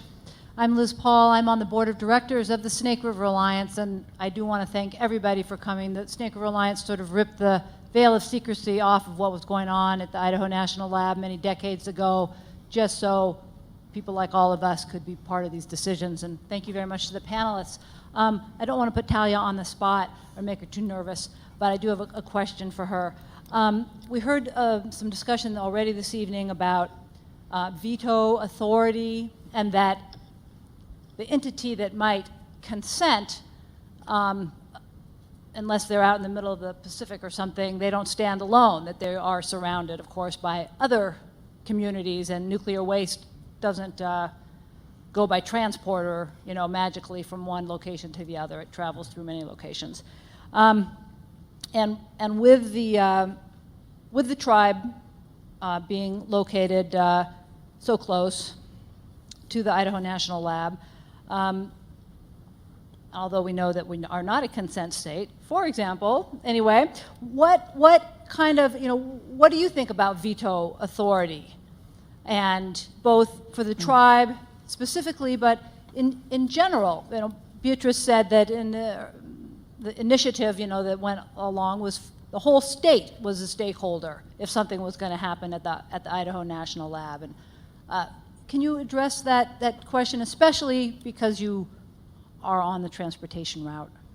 Sure. No, I appreciate the question. Actually, as tribes, we get together and we discuss some of these issues, and as we know, it's happened more than once where the state has had more of a trump card when it came to some of the interests that the tribes have had, such as in Skull Valley and other areas. So we pose that questions amongst ourselves first, and I don't want to say this is the reflection of the collective ideas we've had, but when it comes to that in Idaho and the Shoshone-Bannock tribes, we will absolutely, and I don't know how to use the most strongest word possible, but we will absolutely use exercise our sovereignty rights in this case. And what I've always said is what may happen in Indian country will reverberate throughout. And so we won't stand alone as a tribe, but we will have ideas. And, we're not the only tribe in Idaho, as you know. And so we do have some type of support system as well as ideas that come from them as well. So in terms of the state veto authority, we've made some strides in actually working with IDEQ, with the Idaho Department of Equality and other areas. And as we both know, Beatrice and I, there are many commonalities and agreements that we have. And so I'm fully hopeful that our leadership as well as the state's leadership can come together on some of those agreements. And so I don't see it as a huge problem. But the one thing I do want to say is no matter what community volunteers throughout this country, you are on someone's original ancestral lands. So whether it's Shoshone-Bannocks or the Mississippi's or the Senecas, you will have that voice and opinion, and we will all stand as, we might not agree as tribes, but we will have, ideas and a voice together. So and I'm hopeful of that. That's me being optimistic. Thank you, Talia. Another question. I've got you in the green shirt here, the next one, and then in the back there. So if we can get a microphone up here, Jennifer. And I also have a question from the webinar I'm going to read in a minute. Hi, I'm Dr. David Monses. I'm treasurer for the Snake River Alliance. As a sociologist, I am concerned with terms which may seem precise but which aren't. The public, community, stakeholders, I think those need to be really well defined. In this particular state, I'm really concerned. If you consider the governor or the legislature to actually speak for the public as they would in a democracy, this state, like many other states, is a corporatocracy. And those people have vested interests, some of which involve dark money, and they shouldn't be listened to as much as a plebiscite from the public. And I would like to hear from the panel what they think the community of interest should be. Why don't we start from, I'm going to put Jennifer on the spot and we can go this way. Only my mom calls me Jennifer. I keep getting, I'm so surprised when I hear that. Yeah, I mean, you're absolutely right. And speaking of weasel words, sometimes these words get used as weasel words, so I think precision is important. And I also think we have to acknowledge that there are significant power differentials always happening in these systems. You mentioned dark money, and we certainly see that operating in other energy interests or energy industries, and nuclear is probably no different. And at the same time, we have to figure out a way forward. And so this process of thinking about representation and thinking about how voice is used, what we mean by veto power, withdrawal, how we create opportunities for protest, this is a key tension in this whole process, because at the end of the day, DOE needs sites, right? They're not doing this for their health because they just want more democracy. They want sites to be chosen. And so that's in tension with a process where a community may say no, right? I don't know that there's a way around that. And I think that's what I was trying to get at with my opening remarks. If I could, I'd like to add Yucca Mountain. I keep coming back to Yucca Mountain. The area around Yucca Mountain is in favor of Yucca Mountain being a repository, but it's after you get outside of that immediate area where you find that there is no consent approval. And so the definition that you just asked for is critical. It's critical to know what is the community. Is it the community, the cities, the counties? Is it the governor? Is it the senators? I mean, that description becomes extremely important as you move forward with any site, whether it's WIP in New Mexico, or whether it's Yucca Mountain, or whether it's Idaho Falls. I mean, that community description is critical. You know, I think that there's so many complicated layers, just such a difficult question to answer. But within our own organization, when it comes to the council that represents the membership, you know, we have our own disagreements, but there's trust. There's some trust between the membership and the council on the representatives when they make these decisions. And we discuss a lot of these things, you know, behind closed doors, annual meetings. And it's just a difficult question to answer right now. But I know that in this case, if it did come to Idaho, or this question was posed here, we would have to really come back to our council and trust that they'll do the right thing when it comes to these counties in the state of Idaho. So it's pretty complicated. Thank you. And yes, thank you for the question. I guess I agree with Jen in terms of how, you know, there has to be as much clarity as possible, but and we're going to have to work at that. We're going to have to try to figure out what is a community. I would say in Idaho, we have already said that more than once, and I think that's probably why our shield against commercial spent fuel is stronger than that of other. You know, we're not the only state that said no, but we're the state that has said no in such a kind of organized, robust sort of way. I will add, you know, there are all the political boundaries, and some of the, you know, two of the big waste sites in the United States hug one boundary, one in one state and one in another. I think we have to remember that. But I think you have to also look at the, you know, questions like watershed. Is watershed a community? John Wesley Powell thought it was. He used the word community when he was describing watersheds. And then, Jan,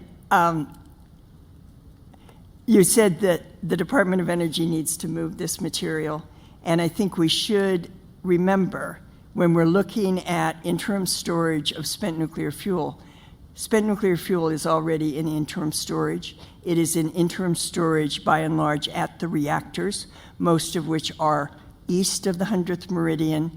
They're near large metropolitan areas, or they hug the West Coast. They are licensed by the Nuclear Regulatory Commission.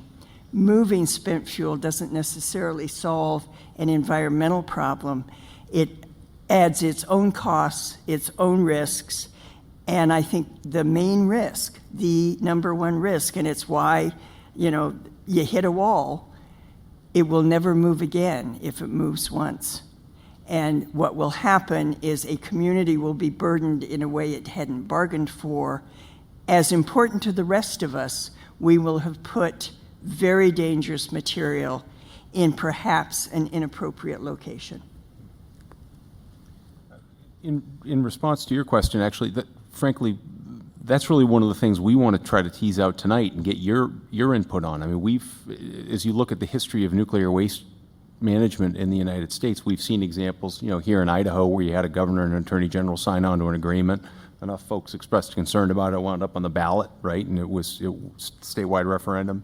On the other hand, you have the state of New Mexico where there was never really a yay or nay vote statewide in New Mexico, but they, wound up hosting the WIP site, the Waste Isolation Pilot Plant. So we've seen it, work different ways in different parts of the country. We'd be very interested in your thoughts on how we ought to, what mindset we ought to bring to that discussion as we design our process. So interested in hearing your thoughts tonight.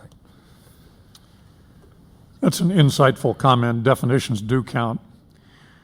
Simply put, from a practical point of view, it's easiest to define community. Community ends up being that entity with which you are negotiating, whether it's a city or a county, a group of counties, a state, a tribe. That would be, I would guess, the community. Other term you mentioned, however, is much more amorphous. Stakeholders, affected stakeholders. That would be where you would have to make sure that you were sufficiently inclusive, that the process was honest and represented true local agreement. In the case of most communities, it would be up to them to define not only the stakeholders, subject, of course, to suggestions from the outside, but also the process by which you would affirm stakeholder votes, yes or no. Perhaps one community would be, as you suggested, very distrustful of its state legislature. Perhaps another community in a different locale would be very trustful of a state legislature. So I think communities is easy. I think affected stakeholders is much more difficult, but the community itself should take the lead in defining that breadth and whether plebiscites are a part of that breadth. Thank you. I've got a question in the back right there, and then I'm going to read one from the webinar, and then I've got blue shirt over there, then black shirt here. How's that? Okay. Thank you. My name is Carrie Cook, and once I moved to Idaho in 1980, I immediately became a member of the Snake River Alliance because I was so worried about the water. The Alliance educated me that it wasn't radioactive waste over here in Boise, so I got a little smarter on that and found out where it was. And they've made me smarter all these years, and I'm grateful for that. I have a question that, I have read the booklet a couple of times, and it's something I have not seen addressed. I don't think anyone on the panel can answer it, but I'd kind of like to ask Talia and Beatrice to offer what they think. And that's, yes, I did read the part about how the Department of Energy feels confident in the casks for transportation, but I didn't see a whole lot in the fact that our nation's roads and railroads and bridges are falling apart, and they're grossly underfunded. And Congress does not seem to want to do anything about that, and hasn't for a number of years, and it doesn't look like it's going to change. To me, it's kind of, I suppose, mind-boggling to think that we might be talking about something that would require massive movements of heavy materials, long distances probably, on roads that apparently our government and our Congress, which I guess means the people, are not particularly interested in maintaining. Thank you. Who wants to go first? I'll go ahead and go first. I want to go back to what you first said about the water. I have to definitely bring up the fact that, water, especially Snake River aquifer, is one of our cultural resources. It's not a natural resource, but also cultural because it's spiritual to us as well. And so that's, something that our council reminds us all the time. So I definitely have to bring that up. As in terms of the maintenance through the transportation corridor, through our reservation, it's either the road, the I-15, or the rail. And that's been a long controversial issue as far as who maintains it. Is it the counties? Is it the states? And I'm not well versed in that issue, in that area. However, we bring it to their attention, and we have our own Department of Public Safety that does actually a really good job at emergency preparedness. And that's something that where we have a very, very large group of individuals in law enforcement, fire department, and everything that get together and talk about some of those issues. And so I haven't, on the reservation specifically, we haven't had much negative feedback on the maintenance of the road. However, the fact that there will be an increase of shipments, especially once WIP opens up and once we are able to find a permanent repository, this is a great question that you posed, and I appreciate that.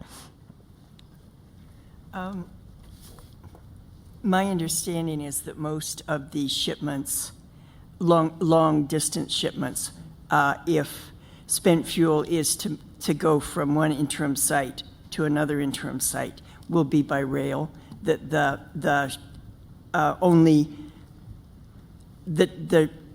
the Department of Energy will use the roads to get to a rail. But you raise a very good point about the infrastructure that these shipments will be going through, no matter how they're being shipped. And certainly also, that's right now, the contention is that people along the transportation routes do not have the right of consent or non-consent. And I'm interested in exploring that. And then, Talia mentioned everything that goes through the reservation. And I know that here in Idaho, at least in the early days, our emergency responders got a lot of training getting ready for the WIP shipments, and then it took so long for WIP to get open that the training would have to be revised and they would be trained again. But I've had more than one emergency responder note that with all that training, training was a lot cheaper than providing emergency response equipment, and that some of the responders, that's what they felt they were lacking in.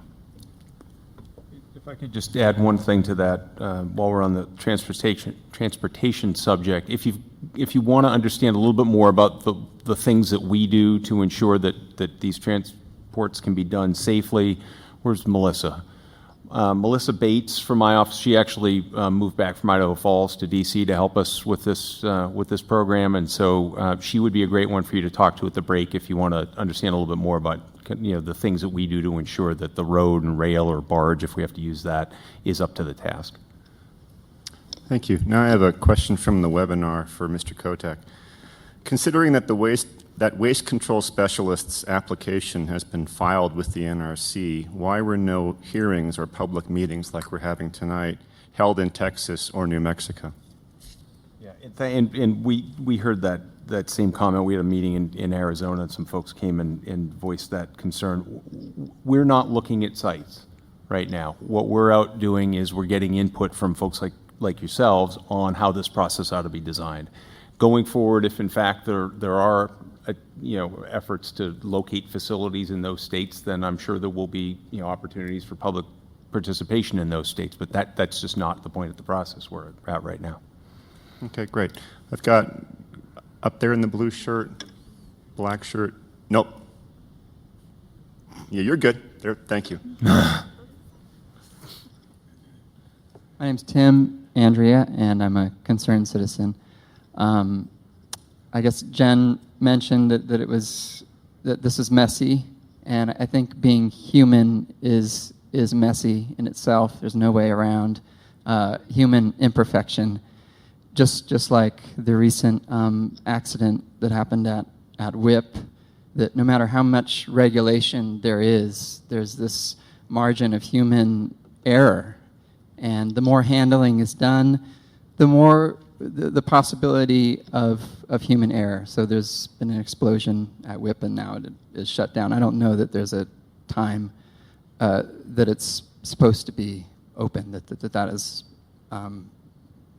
that there's a set date that it's going to open up again. But I guess considering human imperfection and considering the fact that, as far as I know, you're talking about to find an interim storage place, you're talking about moving more waste than has ever been transported before. So it seems like you're suggesting is doing something that we haven't actually done things that even that we've done before, there are accidents happen. So what I'm asking is, how do you account for human fallibility in the face of such a huge task? And I guess even more so, how can you, I guess who shoulders that risk, really? Like where does that responsibility land, knowing that humans are imperfect? Yeah. Thanks for that. On this question of moving materials around, as I mentioned, we do actually have a lot of experience moving spent fuel. The Navy's moved a lot. There's been a fair bit of commercial fuel moved over the years in the U.S. and abroad. You always have to plan for what could go wrong, and then how do you protect against that. And so there's an extensive set of design requirements and then testing requirements that go into developing transport packages, and the rail cars and the buffer cars and the escort cars and the other things that will be required, assuming we do most of the shipment by rail, as Beatrice mentioned earlier. There's also extensive consultation and cooperation that needs to occur with state and tribal agencies responsible for emergency preparedness and response. In fact, we're right now in the process of working with the company on the design of a rail car that will undergo this series of tests to ensure that whether it's a crash or a fire or a drop or a puncture or something, that the casks can withstand the types of accidents that we would be concerned about during transport. So again, that's another thing you can chat with Melissa about if you want to understand a little bit more about kind of how that works. I think where's Rob Howard? Rob can probably help you with that. Rob's in the back. Another guy, if Melissa's tied up, you could chat with, get some more details on specifics there. But yeah, that's something we absolutely have to take seriously. I was going to ask if you wanted to follow up.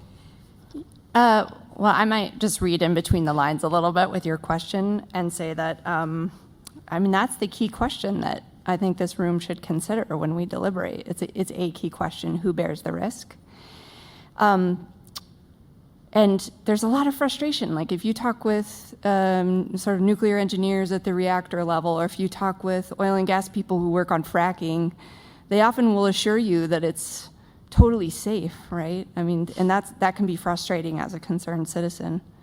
But at the same time, I think there's this fact that not moving them also has some risks. They may primarily be financial or political or intergenerational. But I think we should be clear that, and I'm not advocating one position or another, but I think we just have to be clear that we're making choices even if we choose to keep things on site the way they are. And so as long as we're having that discussion, I think in an overt way, that's what matters here tonight.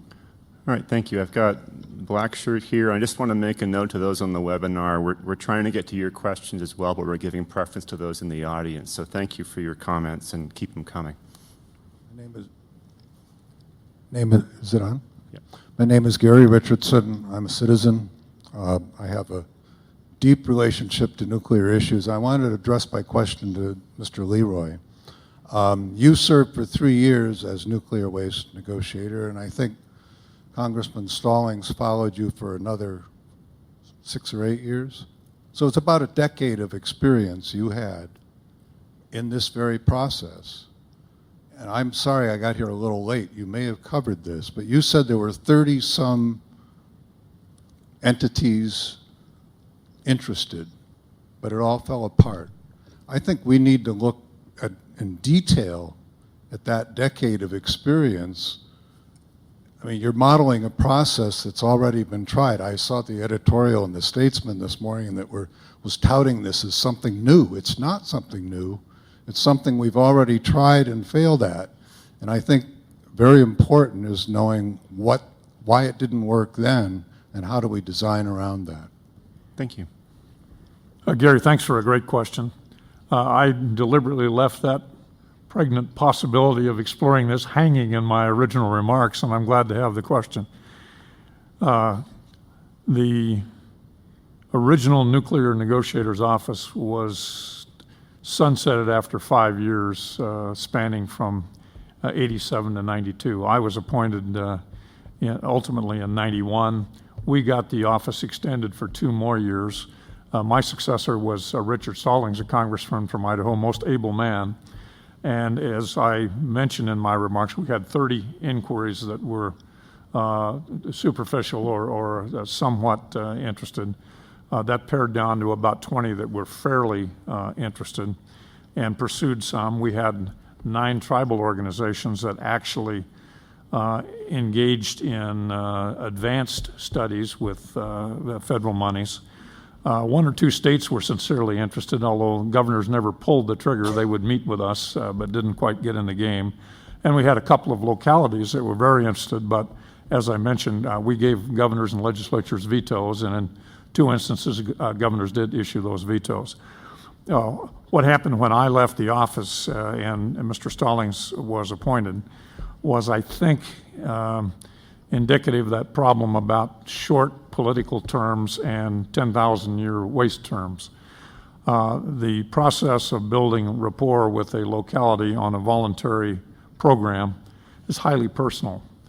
And though Representative Stallings, the second negotiator, attempted to pick up those pieces, they were not able to keep those things alive for long enough to allow the Congress, or to encourage the Congress, or to permit the Congress to once again extend the office. So the fact is that we had initiatives that were ongoing when the office expired, regrettably. I was not present or was not called by either the negotiator's office or the Congress to know what difficulties were engaged and not surmounted during that process. We had a Democrat president, we had Democrat Congress, we had a former Democrat congressman who I would hope would have been able to extend the office, but it didn't happen. So the summary answer to your question is, yes, we did have a decent experience of a considerable term. Yes, it did look promising, but we did not fully play it out, unfortunately, in part because we couldn't find enough heroes in Congress to continue the office. And that's why I cautioned we need some heroes now. Thank you. I had a question over there, and then purple shirt over here. I'm sorry. Okay, and then third, I got you. Okay, thank you. My name's John Grossenbacher. I was the director of the Idaho National Lab for 10 years. I've lived in Idaho for about 12 years, and I'm a concerned citizen. And my question is really for Assistant Secretary Kotek and Dr. Schneider. Finland, Sweden, France, and I guess Canada is the slowest, but have all made progress in this area. They're reasonably well-developed countries, representative governments. What can we learn from them?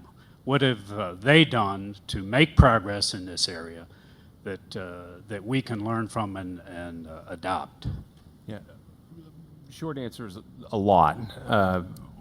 For one example, the question was raised earlier about benefits. How do you work with a community? And what we found in these other countries is it needs to be up to the community to define what they think is in their own best interest. Folks have heard me say before, any community that's going to be willing to go down this road is first going to have to be able to convince themselves that this can be done in a way that's fully protective of public health and the environment, period, right? After that, the second question is, can we do this in a way that leaves us better off as a community for having gone down this road? That can look very different in different places. And so, the example of Finland, when the Nuclear Waste Agency there began working with the local community, they asked the local community, well, what's your biggest concern? Well, their concern wasn't, we want to lower our taxes or something. It was our home for our elder residents is too far from downtown and it's falling apart and we need a new one. So the Waste Management Organization decided or agreed to lease that facility from the community that owned it and built the community a new facility downtown so they could, better facility closer to the people. That established the basis for trust and a longer term working relationship that's allowed them to succeed. So that, that's one example of don't presume to go into a state or a community or a tribe and know what's in their best interest. Listen to them. But I could go on all night about that, though. Yeah, I didn't know about that particular example. That's really interesting. I mean, that's more of a transactional sort of social license to operate model. I guess I was going to talk more about in those countries which are considerably smaller than ours, there are strong histories of civic engagement. There are cultures of civic engagement, and they also, almost all of them, maybe with the exception of Canada, have mechanisms for citizen oversight of science and technology. So those countries and other Northern European countries in particular sort of started the idea of the citizen jury, where citizens would get together and debate science and technology policy and make recommendations that policymakers listen to. So that, in some ways, I think that sort of model is we're trying to replicate here on a much grander scale. Okay, or what great. DOE is trying to do. Thank you. Purple shirt here, and then red jacket there. I think I've got that right. Hey. Is it on? There we go. There we go. Sorry about that. My name is Ryan Kotek. I am a student at Carroll College and also an interested citizen. And my question is just for the panel in general. I don't think there's anyone in particular I want to address. On this issue of the paranoia surrounding nuclear waste and nuclear waste disposal, that dates all the way back to the Cold War era. I think the representative from the Snake River Alliance had mentioned a statistic from 1974, correct me if I'm wrong, with which she drew the conclusion that Idaho was a non-consent state. I'm wondering at what point we begin to take away, statistics that are 42 years old and perhaps encapsulating both greater education and greater awareness of what nuclear waste is actually going to do to a community, how that's going to get us forward to a place like Finland, which, despite spending time as a Soviet satellite state, still managed to be far ahead of us in terms of their own nuclear waste disposal. So I guess the question is sort of two-pronged. First, how do we better educate the general population in terms of recognizing what the real dangers of nuclear waste are versus what the third-party propaganda surrounding it is? And then secondarily, how do we sort of get towards a solution where these communities can feel like they're going to be, fairly compensated for taking on this nuclear waste burden, because it is a burden, regardless of what side of the issue you stand on. All right, just before you all answer, I'm just going to do a little quick time check. If you can keep your responses to about a minute, that would be great each. So if I may, I'd like to at least open the avenue. Anytime you have nuclear waste, like you do at Hanford or Idaho Falls or Paducah or places like that, you are going to have incidents. Come back to the gentleman over here that said, all humans have failures. So Hanford has vapors issues. Those issues become to the attention of the news media, and there are many things going right with how DOE is handling cleaning up the nuclear waste site, but the media itself is looking for what I call bad news, not good news. And so the media will expound on the bad news. I'll give you a quick example. The governor of the state of Washington, Jay Inslee, met a couple of us in my office in our conference room, and he was talking about leaking tanks. And we were talking about there are other things along the Columbia River that are much more risky on the Hanford site than are the leaking tanks, which are out in the central portion of the site. And at the end of the conversation, 45, 50 minutes, the governor said, people in Seattle understand leaking tanks. They do not understand when you talk about K-Basin sludge, or a waste site called 61810, or a building called 324, which is 100 yards from the river that has some of the highest contamination on the site. And so it becomes political, and the media plays that up, and so that's what the public sees. It's unfortunate, but we have tried and tried. We talked to, Rotaries, we talked to Kiwanis, we talked to Chambers of Commerce, and the bad news is the news that hits the press, not the good news. Anybody else want to jump in? Jen and then Mr. Leroy? Sure. So I'm a professor at a public university and believe strongly in public education. That said, I maybe disagree with your supposition, which is that giving people more information will make them agree. So I think we can have more public education about nuclear power and nuclear waste, and people may still disagree because we have different values about how to power our nation and what to do with the waste that that power produces. So that we call that the deficit model, the idea that if we can just solve the deficit of public understanding, we'll be able to move forward with policy solutions. But politics is required in a democracy, and again, politics is messy. So it's uncomfortable, but I think the messiness is part of the movement forward.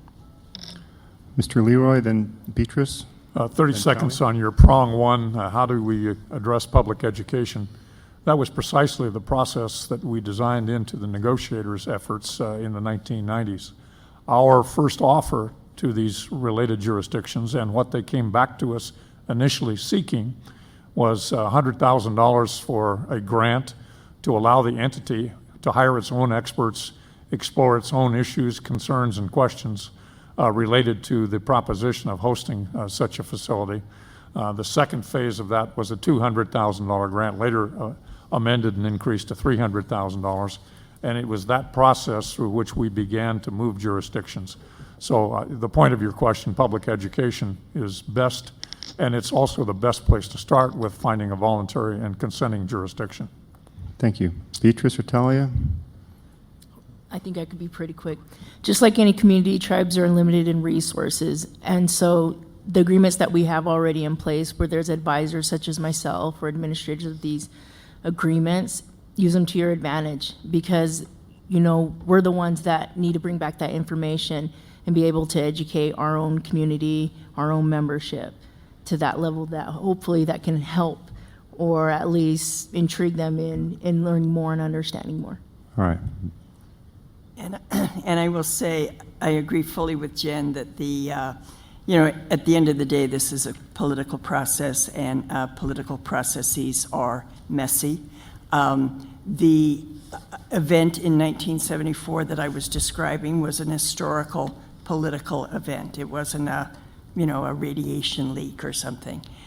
It's probably wise when we go forward trying to seek consent, and frankly, when we try to design a framework that is supported by enough national consensus to, get a law passed, that we don't characterize others' concerns as paranoia. That's probably just good advice I would like to give us all, that we don't dismiss anyone's concerns.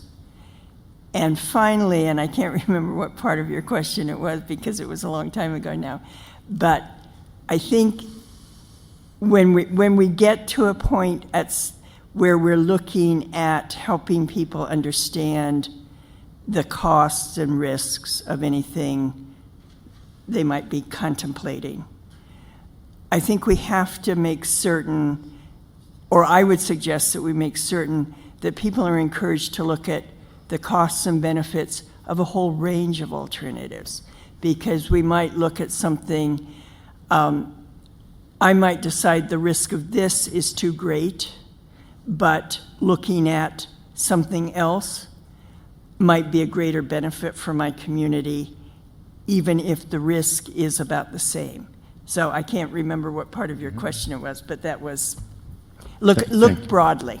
And just a quick comment on the messiness question that's come up a couple of times. Anyone who's interested in learning some more about this, I recommend a book called Nuclear Reactions by a guy named Chuck McCutcheon. If you haven't read it, it's about the opening of the WIP site.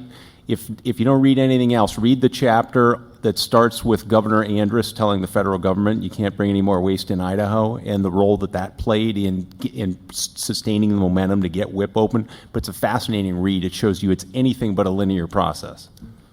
Okay, great. And we've got the last question here in the red shirt, please.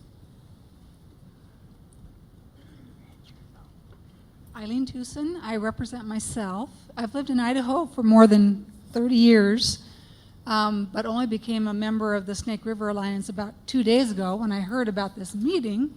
I'm quite alarmed because this discussion is even taken place. I guess my question is for Assistant Secretary Kotek. Idaho has already made itself clear that this is a non-consent state. Is it your hope to change that status? Yeah, and maybe you missed my statement at the beginning of the night. We are not at the stage where we're looking for interest from states, tribes, or local governments. We're at the stage where we're designing a process. When we do get to the point where we're looking for states, tribes, local governments to engage, that'll be very much a conversation within a state. We're looking for willing and informed host states. The way we want to see this work is they take the initiative and bring their interest to us. So that's what we're driving towards. I understood that, and I did hear that. Okay. But that there would even be a discussion of a process in this state towards consent is what I am concerned about. I'm not asking about site selection. I'm just asking about whether it's the DOE's hope that Idaho will eventually become a consent state. No, I mean, we picked here because of the state's long history of dealing with these issues, both at the state level and at the national level. We just thought it was a great place to come and hear some really informed voices, and I think you've heard a bunch of them already here tonight. Thank you. Okay. This concludes the question and answer session. I want to ask again a round of applause for the panelists for sitting on the hot seat. So the operative word I've heard so far is messy, and that also relates to my ability to keep this on track time-wise. We're 20 minutes beyond our schedule, all right? So I'm just trying to value everybody's time for the rest of the evening. So here's what we're going to do. We're going to go on a break. That break was supposed to be 15 minutes. It's going to be 10, all right? Restrooms are out the side to the left. When you come back from that break, you're going to be going into small group discussions. And the goal of those, again, is to dig deeper onto the issues you've heard today and other issues you may want to talk about around consent-based siting. So to make this happen quickly and effectively, look at your blue folder. On your blue folder, you're going to see a number. That number is going to correspond to a number on the table. So when you come back from your break, all we ask is that you sit at the table with your number. These small groups, as I said before, to help you get a little, wait, don't leave yet, don't leave yet. These are important instructions. You're going to dig deeper. You're going to have independent facilitators to help you explore these issues. I want to ask them to raise their hand so you know who they are. Raise your hand, facilitators. Their job is to help you have a productive and positive conversation around these issues. At the end of this 60-minute or maybe 55-minute small group discussion, there's going to be a report-out session that's going to, and those summaries are going to find their way into report at the end of the day, but the department will issue. There's an information sheet inside your packet that gives you probing questions to start this discussion, but it's entirely directed by you and how far and deep you want to dig. So for the folks on the webinar, as we've learned before, multiple small group discussions do not make for good television. So we're going to pause the webinar. We're going to resume it in a little over an hour. We want you back here in 10 minutes, please, if that works for you. That's it. We're adjourned. Please come back in 10. Thank you very much. And, well, okay, so we're going to start with table 7, and we're going to keep going. All right, fire away. Thank you. Hi, I'm Janice Neitzel, and I'm at table 7. Here's what we came up with. One important point is that Idaho is a non-consent state, and that needs to be understood and respected before we come up with a consent-based siting process. Looking at the history of Idaho's decision is important and informative to the process. Our next point is that transparency needs to include laying out all the options with all the pros and cons, even if there are options that some think are not viable. This would help gain trust and is respectful of all. Our next point is that we need to look at more than just the social side of site suitability. We need to look at technology, transportation, and all the other pieces in the plan. Another good point that we thought was important to share is that a tiered approach with all stakeholders is needed. A small entity should not be able to make the decision. The decision needs broader consent.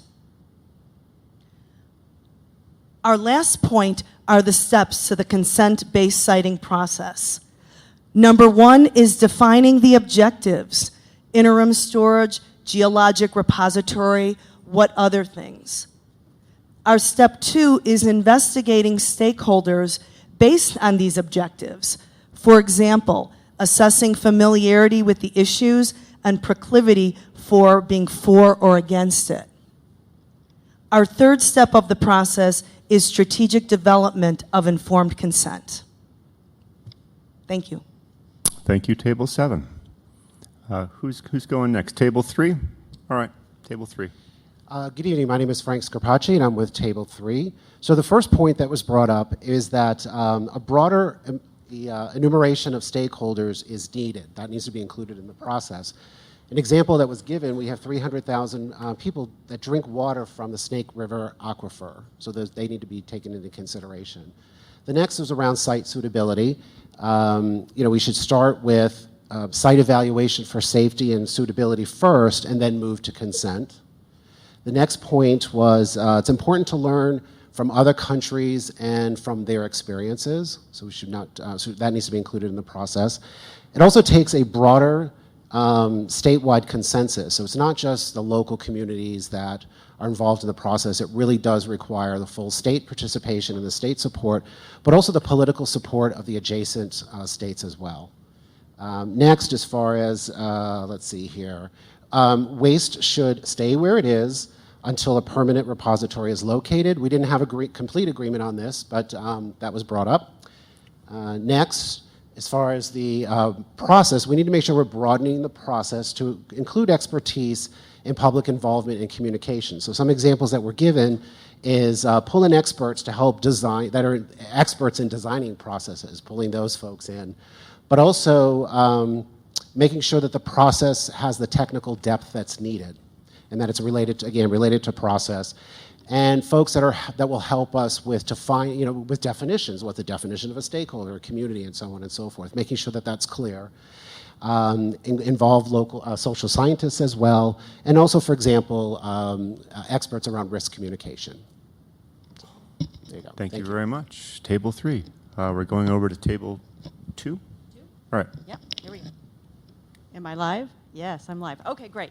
So we had a really lively group, but also one that was very much in alignment. We spent a lot of time talking about outside people that we could trust that would be involved in panels of scientists and subject matter experts to really give some reliability to the whole process. When we looked at everything that we talked about as a group, what we kind of came up with is sort of this high-level thing that hadn't been spoken of explicitly, but was implicit in our conversation.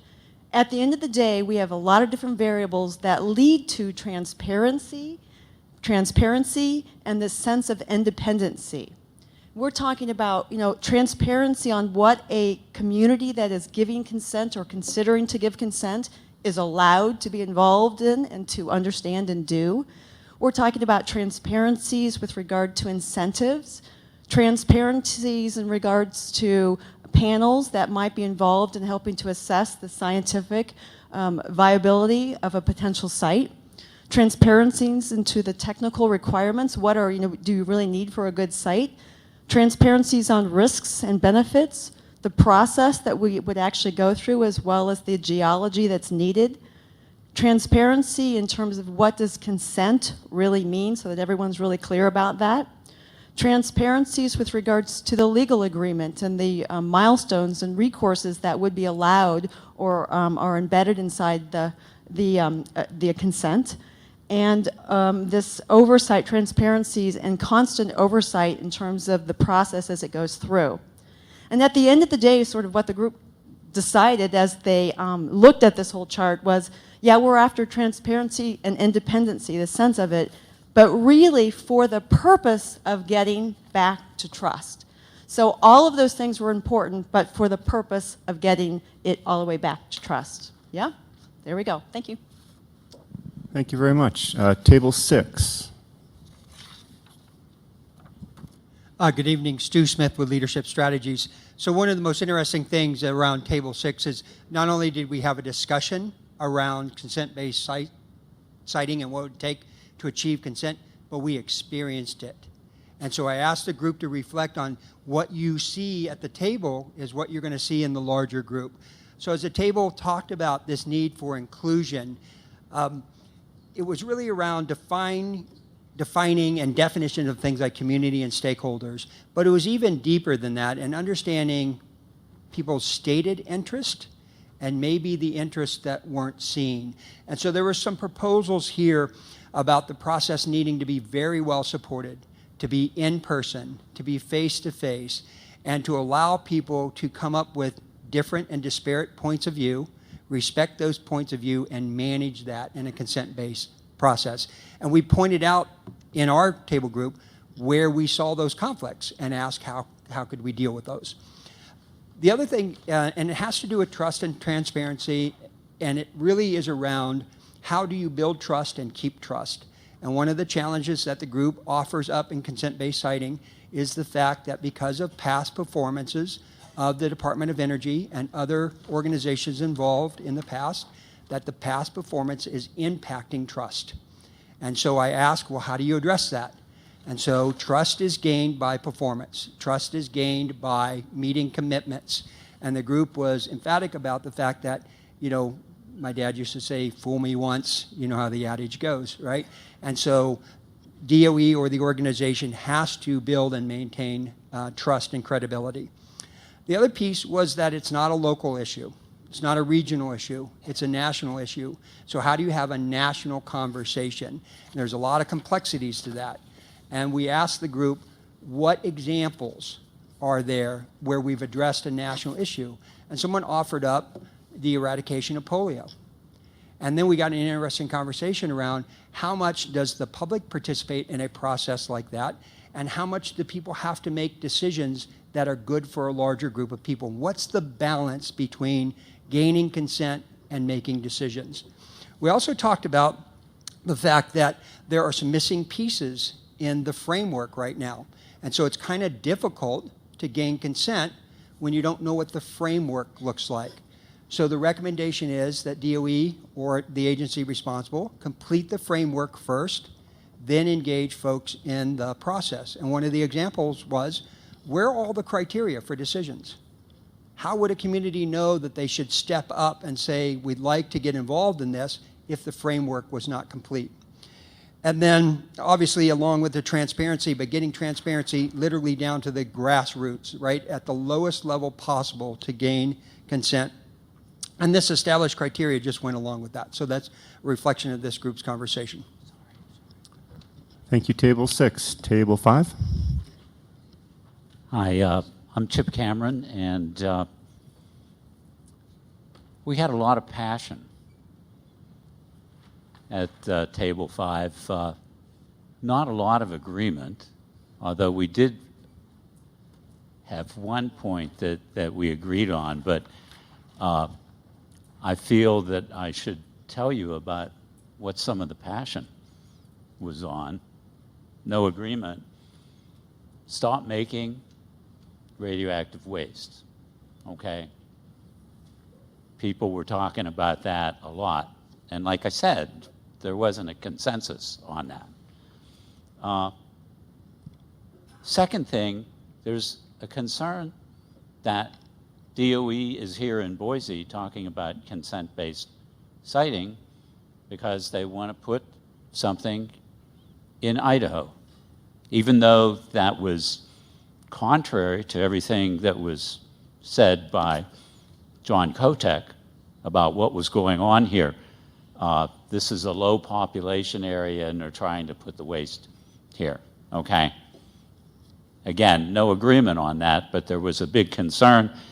Also a concern that consent-based siting process is just not feasible. Not something that should be being done. Again, no concern or no consensus on that. What there was consensus on is there's no trust of the Department of Energy. Examples were given the change of administration, the reversals of policy because of that were given, and that there should be a new independent agency to shepherd this consent-based siting or siting process through, and that there would be a board, not true believers on the board, but industry representatives. They probably are true believers, but in solving the problem, that local interests should be represented. And how you do that would have to be examined, but local interests should be represented. There should be a lot of science-based expertise in this independent agency, and like Table 6, one of the most important things that should be done is that what would an acceptable site look like? Establish those standards, those criteria, so that you know that going in. And there was a lot of things that are captured in the notes and will be captured in the report out. The one thing that was said that we really couldn't get much traction on is that communities are gullible. Okay, my question to the group was, well, how do you make sure that communities aren't gullible? How do you protect them? I think that's a big issue here, but I think there was more concern that we're coming to Idaho with the facility. So we didn't really get into that, but it was a great suggestion. And that's 5, Table 5. Thank you, Table 5. Table 1. Good evening. My name is Bill Olson. I'm also with Leadership Strategies, representing Table 1. I was delighted they dug into some areas that I haven't heard in some of the previous meetings, and they kind of dug deep. The first one here, we actually did a little kind of listing of criteria or considerations, and we kind of went back and forth on those. But what came out of this is that it must both address the science and it must address the community. And they really felt strongly that that needs to be handled separately. The science, the geology, the topography, is it seismically qualified? What's the watershed? What's the aquifer? How does the water flow? What's the wind? All of those things being science related. On the other hand, the community, what's the economics? What's the social justice? What's the historical content in that area? Have they been supportive of this in the past or not? So these being differently science versus community, but they both need to be addressed and they both need to be weighted very heavily. All right. The next one, kind of an interesting one. This is a total new one that I've heard. It's almost like what came first, the chicken or the egg? And this is which should be first in this process. And by that, should this be, as has been suggested by the executive panel, that this is the community self-selects and volunteers, we want to be a site. And so then they can go through the process. Or should it be at some national level that the whole country is assessed, here's the locations that are even possible, that they're scientifically possible, they will even begin to be qualified, and then they invite people in those locations to do that. So where should this start? Should it start from the community, or should it start from some national level of assessment that invites those who might be possible candidates? The next area here, I just have written down new agency. There's a very strong, I think we've heard this before, there was across the board, was only one person that stood out. Everyone else said there needs to be a new agency. This went back to trust, not only a trust of what right now is Department of Energy, but a trust of the process, and even what's even being said right now about consent-based siting process. Is there a process at all? And so it felt very strongly, this needs to be new, it needs to be independent, and it needs to be approved by Congress, in fact. So it really needs to be established, and then the trust can be established. Lastly, we are creating something here. There's awareness that there is no current template or a draft process for consent-based siting. So a part of the process was, once that template is created, maybe that's a year from now, I don't know, but once that template for a consent-based siting process is established that has both content and the process for establishing for establishing consent, that template needs to then be shared with the nation. Public comment, national approval. That was from Table 1. Thank you, Table 1. Table 4. Hello, my name is Wayne Pendle with Leadership Strategies. I facilitated the table discussion with table number 4. The first 2 words that were spoken at our table were trust and transparency. And there was a lot of energy around that and a recognition that a non-DOE entity would be the engine that needs to drive this new consent-based siting process. Probably the greatest source of not disagreement but discussion came, and there certainly was not consensus over this, is how are we defining what a community is? We heard it from our panel group, but this group took a little deeper dive and said that's why a macro consent-based siting process may not be possible because of the inability to define who a community is. There was some agreement around that a community equals those that bear the risk. And then there was a discussion as to how you determine who those is, right? And what does risk mean and how do we assess that? So I think the realization was it's not solvable in a round table and may never be solvable with some of the discussion through this process. So that was interesting. Some examples that were given as to how we could leverage some models. One came right here in this state around the Idaho Settlement Agreement, that there was enforceability to that. So a consent-based siting process, the agreements that's made between the community and the entity needs to be enforceable. There needs to be milestones. There needs to be financial repercussions for meeting or not meeting some of those standards, which really leads to this last point here, that the community itself, however that's being defined, needs to be the one that sets the standards. There may be some national scientific ideas, but that local community, to truly be an informed host, needs to be the one that sets that. And one example that was given about how a community can become informed for a potential host site was a tribe in Utah where they were trying to determine what to do with some chemical waste. They were then provided funds, which they independently hired non-DOE, independent third-party scientists to come in and review what was taking place. That data was then presented to the tribe. They took that and then made some decisions moving forward. So that was, when asked about models and examples, one example about how those funds could be used to truly make an informed community, however that's defined. But no consensus was reached around how to define it, and that may be the root cause of some of the delay in designing this consent-based process. Thank you. Thank you, Table 4. Table 8, thanks.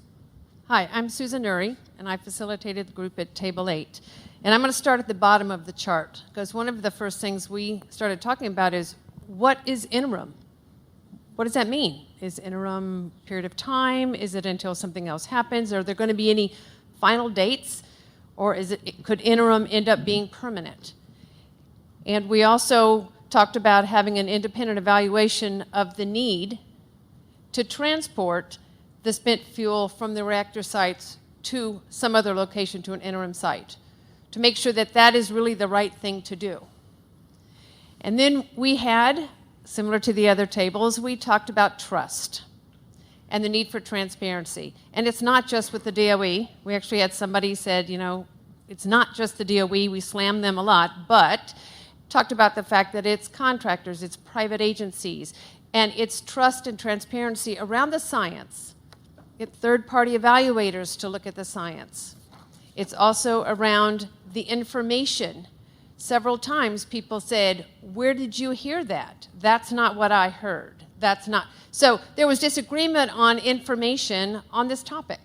So who is controlling that information? And how do we make sure that it is accurate and obviously accessible? Also with trust, the federal government has promised, and many of you talked about this, they've promised and they've not kept their promises. So we need to have the flexibility that if they don't keep their promises, like you guys said, that there is repercussions, there are consequences.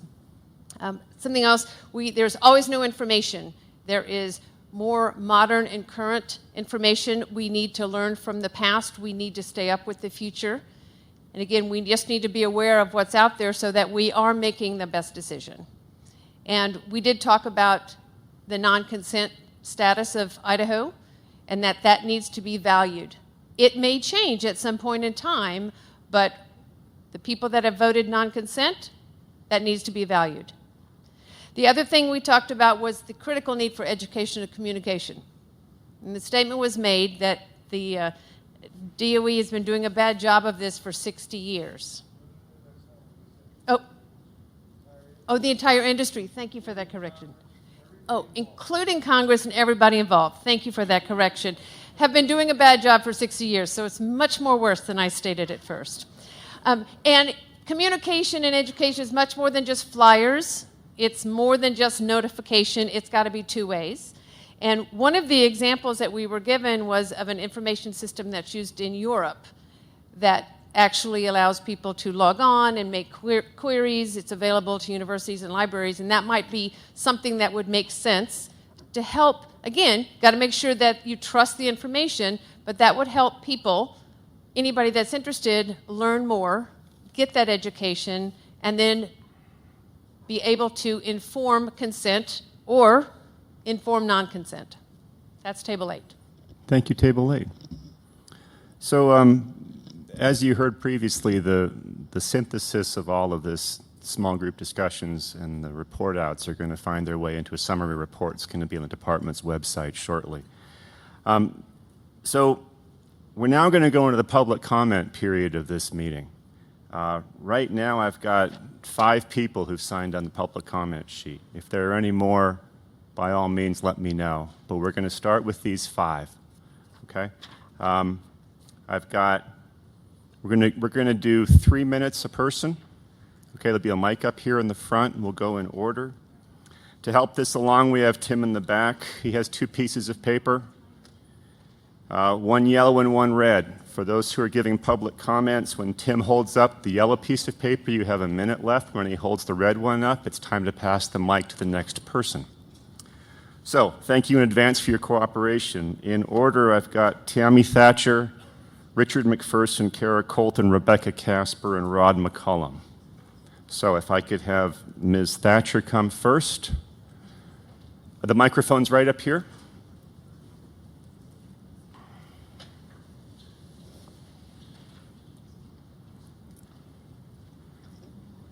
Welcome. And I see, you hear me? I see that trust was a common issue that came up, and it has to do with the history, the long history. And so I'm going to belabor that point, and maybe other people will talk about other things. But the history of the Department of Energy testing weapons over the Marshall Islanders and telling them it was safe or it wasn't intentional, that people were there, testing over the Nevada weapons test site. And in Idaho, few people know the INL historical dose evaluation. The governor requested it in 1989. It was published by the Department of Energy in 1991. And the CDC, a completely different branch of our government, promptly issued a review of that document in 2007, and it found that the doses were 10 times higher in some cases, but it said, no problems, no worries, no cancers. Well, why is the thyroid cancer rate in Bonneville County the highest in the country? So when you're hoping another agency isn't going to be influenced by the long tentacles of the Department of Energy, I got news for you. We have 2/3 of INL's workers who submitted illness claims. 2/3 of those workers have been denied. They said, cancers just happen. It wasn't because you worked at INL. And you have new science showing that workers have elevated cancer risk at 100 millirem per year. Their dose allowance is 5,000 millirem per year. So the Department of Energy ignores new science. There's a long history of even other agencies. We still don't have all the data on the weapons testing and the health effects in this country. We're waiting on that. Those tests were in the 50s and 60s. So there's been a lack of transparency historical about the damage that they've caused. There's still a lack of transparency now, and there's a huge scientific integrity issue. As I study U.S. Geological Survey reports and CERCLA reports, and I find huge disparities, the answer from the USGS is, we don't read CERCLA reports. There are huge problems with scientific integrity. There's huge problems in transparency. And the history of not trusting the DOE, there's a lot of firm ground for that. There's also a lot of firm ground for not trusting agencies influenced indirectly, invisibly, by the Department of Energy. So keep those things in mind. Thanks. Thank you, Ms. Thatcher. Richard McPherson, then Kara Colton.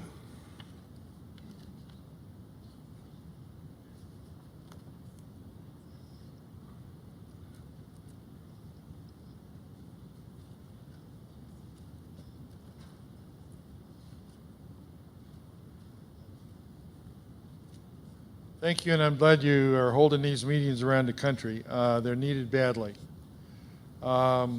Interesting, I've been attending meetings like this since 1975 when I attended the Sun Desert Nuclear Power Plant hearings in California. Heard some of the same people saying some of the same things, different names, different faces. 1988, I received a phone call. I was living in Hong Kong. So the U.S. State Department said, if we ask you, would you represent the United States in the International Atomic Energy Agency? Who is this really? Because I'm the most unlikely person to go represent the United States anywhere. Anyway, I did it for 4 years. It was a result of Chernobyl. And there were 6 nations involved, special funding. We had lots of support. We did not have a lot of misinformation. We had good data, good information, lots of it. Had lots of people going through it, helping us. I'd like to leave you with a couple of thoughts. On the 2 of the big ones were, we studied the United States, Canada, UK, France, Germany, and Japan for information, education. I'll just talk about the United States. This was in 1989 to 1993. Our bottom line was the United States as a nuclear industry, including the United States Congress, everybody else involved in the industry, had done a very poor job at educating the public. They'd actually done a pretty good job of transparency, but not educating the public. As a result, people had misinformation. Other people who wanted to provide misinformation were providing it and providing it in such a way that they were far more effective than whatever the nuclear industry, Congress, or whoever was doing. So the one thing that this country does need is it needs better education about energy and especially about nuclear energy. Too much misinformation out there. Thank you. Thank you very much, Mr. McPherson. Kara Colton, followed by Rebecca Casper.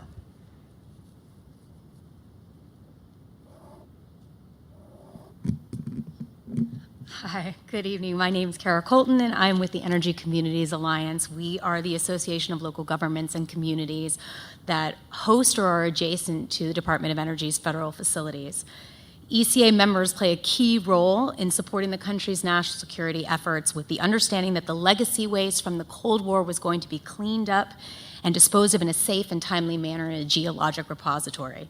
However, as the political stalemate in Congress continues, we have become de facto storage sites. Cleaning up this waste must be of national priority. ECA appreciates the efforts by Mr. Kotek, Mr. Griffith, and all of their colleagues in the Department of Energy, and we want to offer the following comments.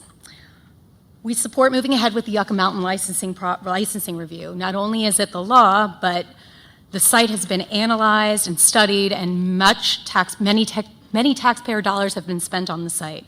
Science, not politics, should be the basis of decision making, and there are certainly lessons to be learned at the very least. With the current impasse, however, ECA does support looking at consent-based siting options in parallel in order to move this waste out of our communities as safely and as expeditiously as possible. We support a consent-based siting approach that ensures decisions are based on sound science and meaningful collaboration, where interested communities, states, or tribes volunteer, and we do believe that they're out there, and that they're able to decide on their terms what they would want to host a nuclear facility, and a process that's got flexibility, transparency, and adaptability. But we're concerned about the timeline and whether or not there's a sense of urgency around these issues that there needs to be. We believe that DOE can move forward more quickly by providing some more specific information so that potential host communities and states can understand how and when the process will move forward and what resources will be made available to them. This guidance includes information on suitable disposal mediums. It includes DOE, the NRC, and EPA beginning to develop scientifically based health and environmental standards, model state laws and regulations to guide the siting process. We think DOE can develop an initial list of the types of incentives and compensations that they would be offering to host communities and local governments for taking on this national mission. We believe DOE can identify the steps needed in a consent-based siting process and the order in which those steps can be taken. We believe DOE can continue to work with local governments and other stakeholders to define the components of consent. We agree that there won't be one size fits all, but how does DOE envision that consent would even be measured? This kind of guidance can be provided now, and it will not compromise the fairness or inclusiveness of the process. Along with finishing the Yucca Mountain licensing review, Congress needs to pass legislation to modify the Nuclear Waste Policy Act to allow other sites to be considered for interim storage or permanent disposal, but allow Yucca Mountain to be included as in those alternatives. And last but certainly not least, funding. Congress and the administration should move quickly to provide resources and funding for education, outreach, feasibility studies, and R&D aspects for waste management and disposal. DOE should ensure that this funding is used to assist potential host communities and their local governments or those involved in waste management, disposal, and disposal missions to educate the local community and hire independent third-party scientists and engineers. And finally, the federal government should provide funding to all the communities that have become de facto storage sites for legacy defense waste or commercial spent nuclear fuel to offset the impacts of those communities having those wastes on site for longer than originally envisioned. Again, thank you for the conversation tonight and the opportunity to comment. Thank you, Ms. Colton. Rebecca Casper, followed by Rod McCollum. Good evening. I wish to begin by thanking Assistant Secretary Kotek and his staff for making this kind of a dialogue possible, not just here, but throughout the country. It's much needed. My name is Rebecca Casper, and I serve as the mayor of the city of Idaho Falls. I also am a member of the state's Line Commission. I represent a community that is highly experienced with nuclear research and innovation. We understand spent nuclear fuel and legacy waste. And my interest here is currently as one who wishes to see the development of viable sites so that we can hasten the removal of waste from my community or the surrounding areas, the areas surrounding my community. And I also want to see the development of sites to relieve the pressure and take that commercial waste so that we can move forward with the development of innovative nuclear power programs such as the small modular reactor opportunity that we have. And in order to be able to develop that clean, green baseload power, we need to be able to find a place to store that waste. We're here tonight in this situation, having this discussion in this moment in U.S. nuclear history, primarily because of failure. Failure to build a repository, failure to secure legacy and commercial waste streams, failure to secure sufficient funding, failure to make progress on untangling this vicious cycle of commitments, shortcomings, lawsuits, and recriminations. This we know, but in our haste to blame the federal government for these shortcomings, perhaps we in the larger nuclear community have also failed. We failed to educate, we failed to inspire, and to fully grasp the bigger national and global scope of the problems that we need to solve. My own opinion regarding consent-based siting processes tends toward a model that recognizes our federal system and that respects the role of states and particularly local governments in siting matters. I also advocate for a siting methodology that does not unduly power a single individual in that process. The damage, financial, scientific, and otherwise, that a single individual can create is staggering. We must adopt a system that offers checks and balances in the form of a way to override a veto when the will of the state and local majority is clear. I believe we have sufficient scientific data and storage technology right now to safely and adequately address the waste storage problem. I believe, as Gary mentioned earlier, that the challenges we face are almost entirely political in nature. I believe a nation like ours, with a highly educated citizenry and a high degree of resolve, can solve this problem. We can solve any problem if we put our minds to it. I believe we could free up the billions of dollars that are currently allocated to fines and court costs if we could formulate a consent-based path forward. I believe that with tailored incentive packages, many localities will step up. As an educator by profession, and one who works with citizen education every single day, I am very confident that coordination between state, local, and federal governments and with informative outreach efforts into our communities, with that we can improve the levels of both public understanding and public acceptance.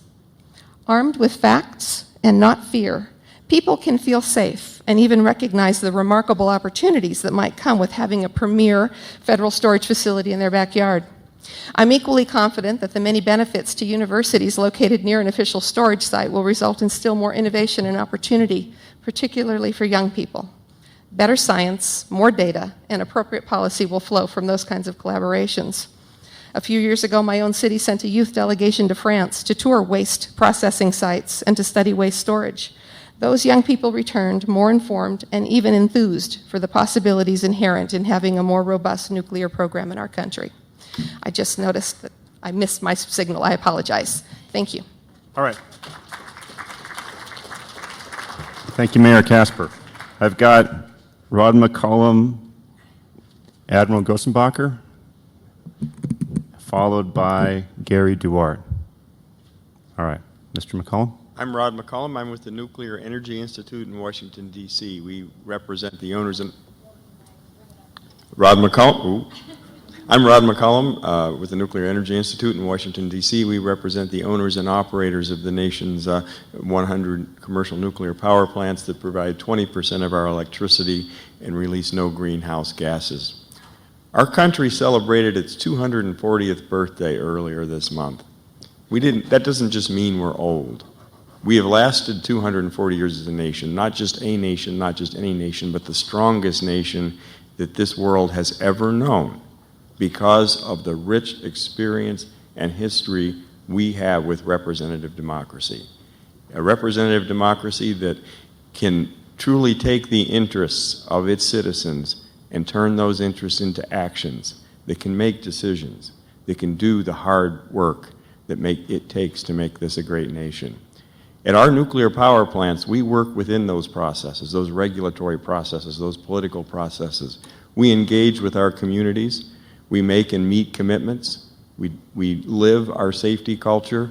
In a sense, everything we do is about earning consent so that we can continue to operate. We've been successful. We're extending the licenses of the plants we have that are profitable. And this is something of which we are very proud. Those same processes where we've been earning consent throughout the nuclear industry for decades, those processes are already underway. Again, these are processes our representative democracy has crafted over 240 years of experience, the licensing processes and the engagement processes of the states and the communities. They're underway right now in Texas and New Mexico. They're underway in the state of Nevada.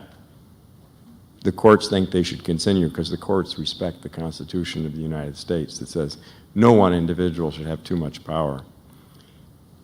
It's time the Department of Energy, instead of looking for a new process, I heard a lot of disturbing talk at this meeting that I haven't heard at the other meetings about how somehow other countries know how to engage their citizens better than we do.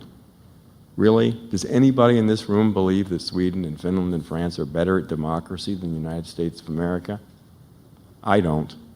It's time DOE engaged in those processes that we've had and honed for 240 years. Get back in Nevada, get in Texas, get into Mexico.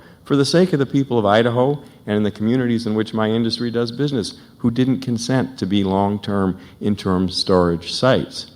Get engaged to those. Use the processes we have. I'm tired of hearing DOE talk about being in the early stages of something we've been at for decades now. I've seen people grow old in this business of trying to solve the nuclear waste problem. Words don't engender consent. Actions do. It's time for the DOE to start taking some actions, get out there, start earning consent where it has the opportunity to do so. Thank you. Thank you, Mr. McCollum. I've got Admiral Grossenbacher, Gary Duarte, and then Terry Woodruff.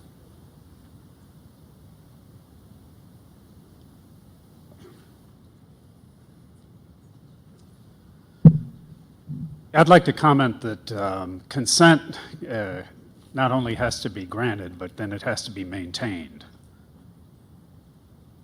You can't just create it, you have to maintain it.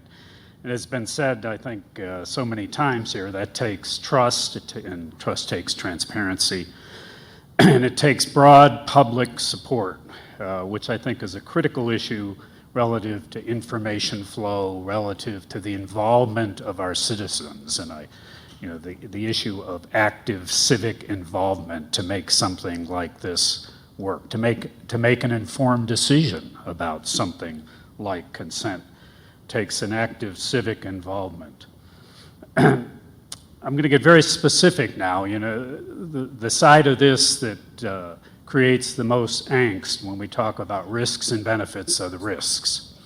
And the risks, they're always the same. They're transportation risk, seismic risk, environmental risk, in Idaho particularly, protecting the Snake River aquifer, the radiation exposure to workers as well as the public, and then security, terrorist threat. I'm convinced that part of what we need for a better informed citizenry on this is we need DOE to partner with the state and state institutions, partner in terms of sharing information and activity, so that there are people in and of and from the state of Idaho who aren't employed by DOE, who aren't contractors, but who have informed opinions, like our universities. If you want to talk about what's the real security risk, maybe we ought to engage the Idaho State Police and the Idaho National Guard in a discussion to inform the citizens. There are plenty of resources in the state to do that, unless and until we engage that kind of activity in and of people in Idaho outside of the federal government and special interest groups and civic action groups, all of whom I think try to do the right thing with varying degrees of effectiveness and often influenced by what their own agendas are or can be. I think we're going to continue to stumble. And again, I think particularly there's a particularly important place for the universities because of their commitment to intellectual honesty and because they are of and from our state. Thank you, Admiral.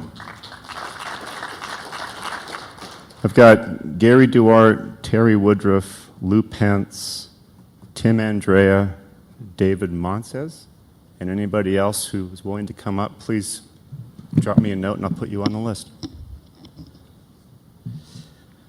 Good evening. I thank you for this opportunity. My name is Gary Duarte. I'm director of the U.S. Nuclear Energy Foundation in Reno, Sparks, Nevada.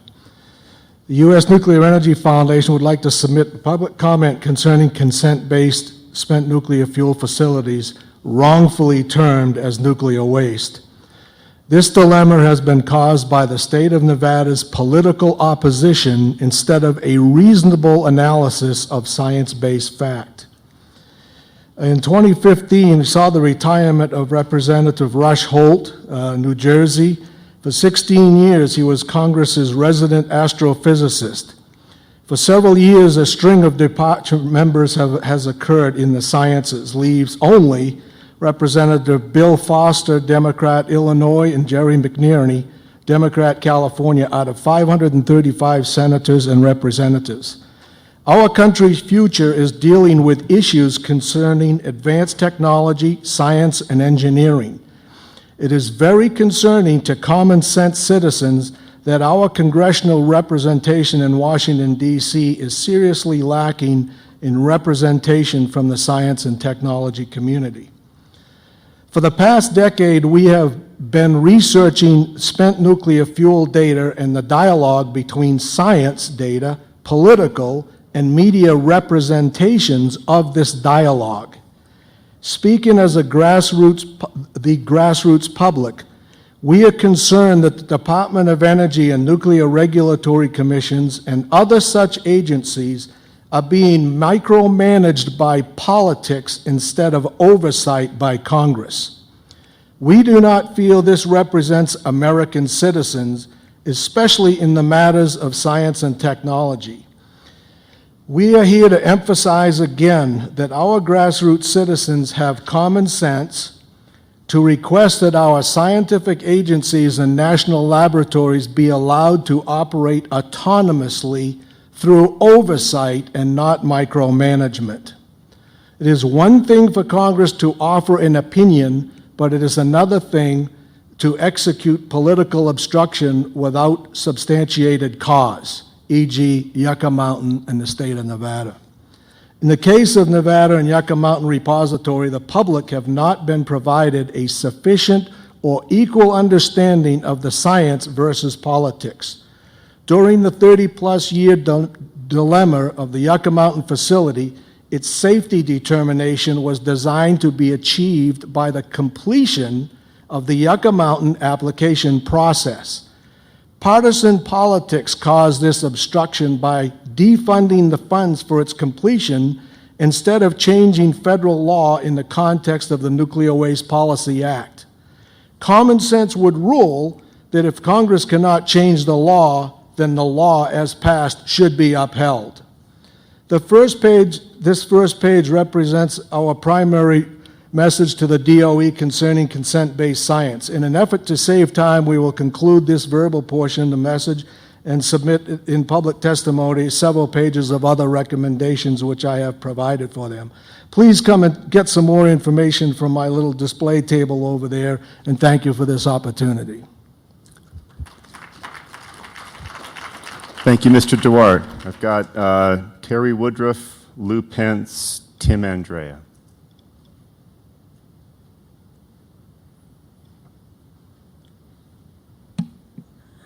My name is Terry Woodruff. I'm a native Idahoan, born and raised in Boise, Idaho. I wanted to start by saying that I graduated from high school in 1996.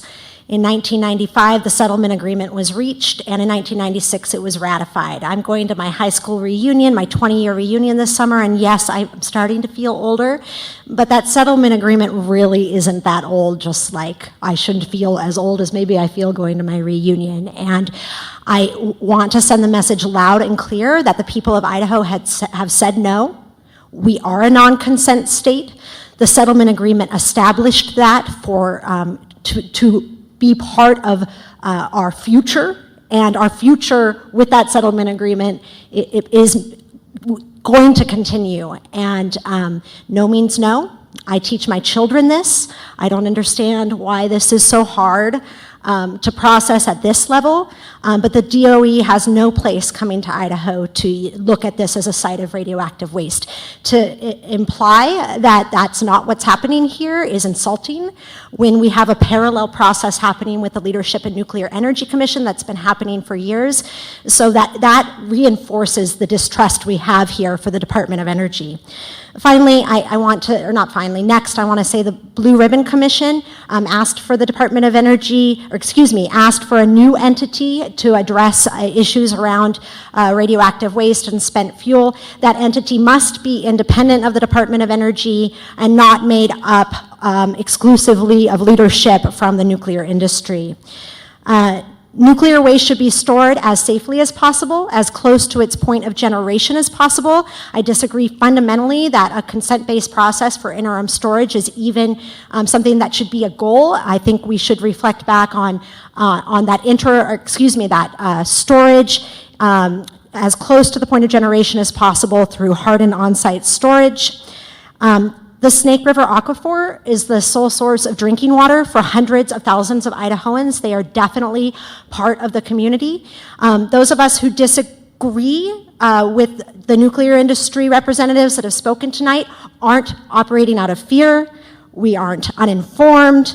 We aren't stupid. We have looked at the same information. We have looked at the experience of the DOE, and we have reached different conclusions. Thank you very much. Thank you, Ms. Woodruff. I've got Lou Pence, Tim Andrea, David Monses.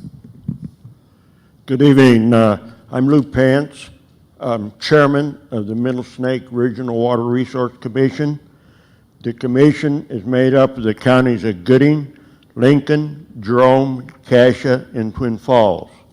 The commission's role is to advise and educate the county commissioners, our state legislators, and the general public in our area on water quality and quantity concerns, both surface and subsurface. One of our major concerns is the quality and quantity of the water in the Middle Snake Aquifer, which furnishes all of the drinking water for the area, much of the irrigation water, and supplies all the water for the fish industry, which produces the most rainbow trout in the world. In addition to the fish production, we are one of the top dairy producer areas in the nation, producing a huge amount of cheese from Glanbia and Jerome Cheese companies, as well as smaller producers. Oh, and did I happen to mention that Chobani is located in Twin Falls? It is the largest yogurt plant in the world. And I should mention the potatoes and beets that we also produce in the area. In summary, the water from the Mid-Snake region is a major revenue producing area in the state of Idaho. We cannot afford to take the chance of diminishing the quality of the water resources. The agreement that was put together in 1995 and ratified in 96 by Governor Andrus and Governor Batt should be retained, implemented, and enforced. This agreement in no way should allow additional waste to enter the state unless we figure out a way of safely getting it rid of. So, thank you, Mr. Pence.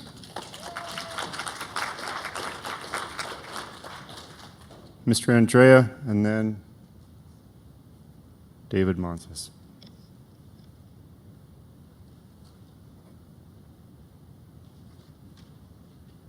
Thanks. I'll keep this.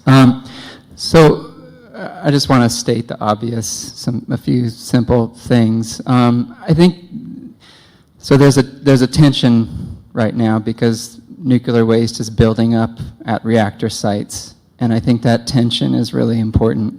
It's a healthy thing because it makes us reflect, and that's kind of what we're doing here. Is we're all reflecting, and there's something important about that.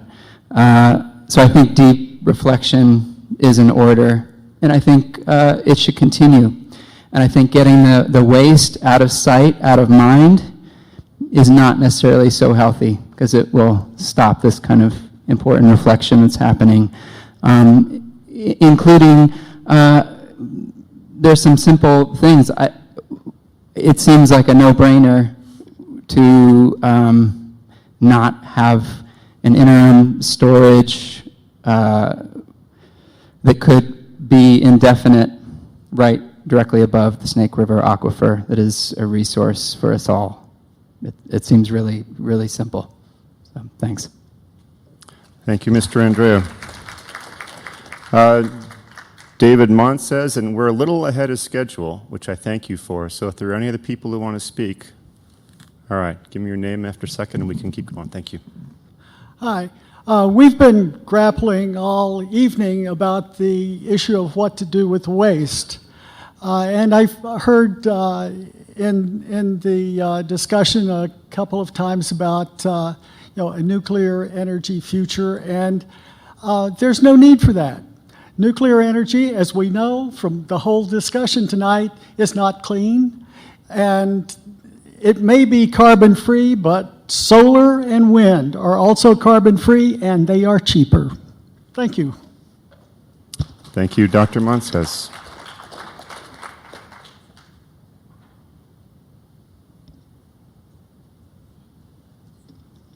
Absolutely.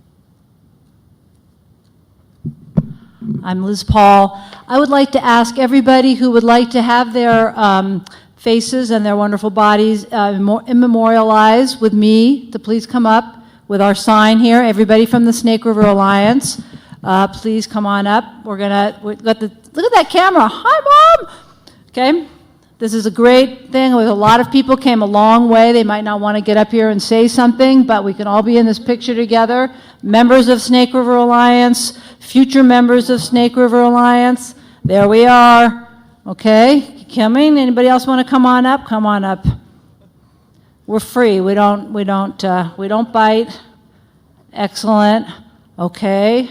Okay. Somebody getting a nice picture? Yeah. Say hi. Yeah. Here we are.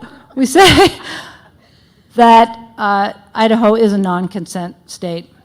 Thank you very much. Thank you, Ms. Paul.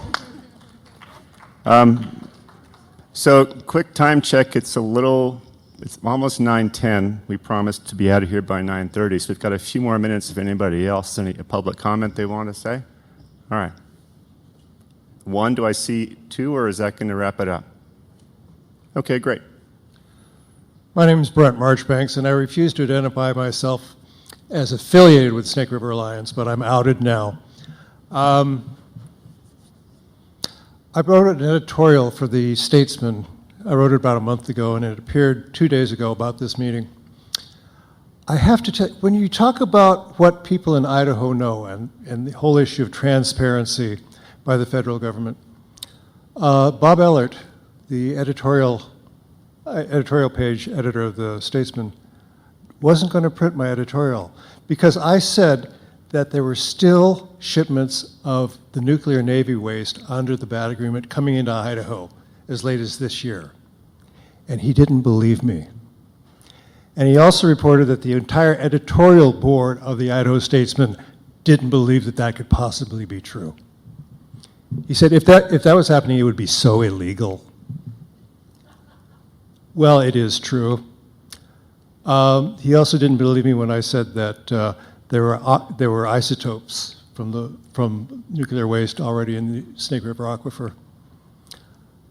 Don't tell me that this is an informed decision to be made. I have heard the Department of Energy say for years that they're transparent. I don't think it does us any good to identify transparency as a need because they'll just say, we're going to be transparent, sure, from now on.